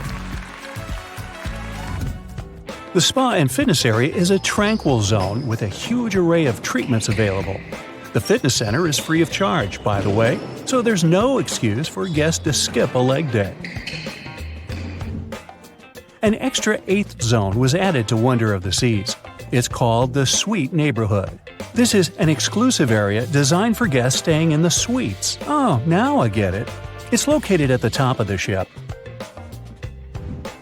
Guests here have designated staff members called Royal Genies. Yeah, if you rub a lamp in your suite, they appear. Nah, not really. The genies are similar to butlers. They can cater to just a few cabins. Of course, the cruise line wants to divert other guests from asking these crew members various questions and taking their time. That's why the genies don't wear name tags in public areas. As for its itinerary, Wonder of the Seas was initially supposed to be home-ported in China. But Royal Caribbean decided to move the liner to the United States. In March 2022, the ship started its journey with 7-night Eastern and Western Caribbean itineraries. In May 2022, Wonder of the Seas is scheduled for a trip to Europe, with Western Mediterranean cruises from Barcelona and Rome planned for its guests. Passengers will also be able to visit Palma de Mallorca, Spain, and Capri, Italy.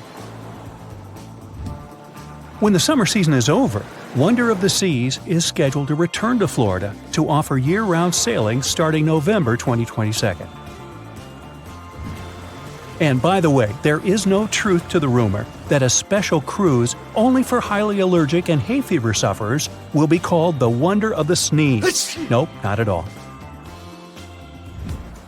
Now, it's hard to imagine a ship so massive that can accommodate so many amenities on board. For example, the Titanic was the largest ship of its time, measuring 882 feet in length. And Wonder of the Seas is not only 1,188 feet long, it's also 36% taller and 34% wider. Speaking of lifeboats, which I am about to, Titanic had a mere 20 lifeboats on board, which was tragically not enough to fit all the passengers after the ship hit the iceberg. But Wonder of the Seas has an even smaller number of lifeboats, 18 to be precise. Sounds weird and dangerous? Well, not really, given that each of these lifeboats can accommodate up to 370 people. It means that all the passengers and crew members, an estimated 8,000 people if fully booked, are going to be safe in case of an emergency. If we could somehow have a race between the two ships, well, Titanic was in fact the faster ship out of the two, beating Wonder of the Seas by 1 knot per hour. Cruise ship passengers today are more interested in the experience rather than the speed of the boat itself. That's why how fast a ship can travel is not an extremely important aspect nowadays. In terms of costs, Titanic cost around $7.5 million at the time of its construction. It's the equivalent of about $200 million today. How about Wonder of the Seas? Well, it cost a staggering $1.35 billion to build, making it 6 times more expensive than the Titanic. How about we compare ticket prices? Well, in this case, the least expensive ticket on Titanic was £7. It's about $1,000 today. The cheapest ticket on Wonder of the Seas is currently $423, but prices may vary depending on the location, season, itinerary, and how much you tip your royal genie. And I know you were going to ask, how about icebergs? Well, Titanic steamed in the frigid North Atlantic, where you had to be on the lookout for those.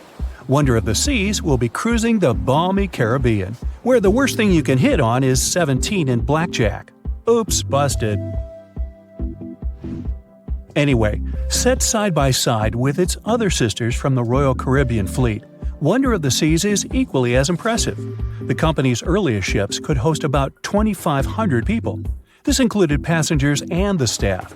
Such ships were Splendor of the Seas, Legend of the Seas, and the smallest of them all, Thumbelina of the Seas. No, wait, that should be Empress of the Seas. Oops, my bad.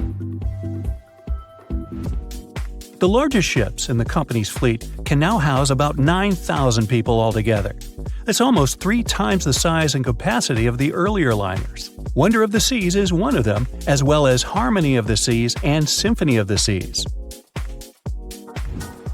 Are you seeing a pattern here?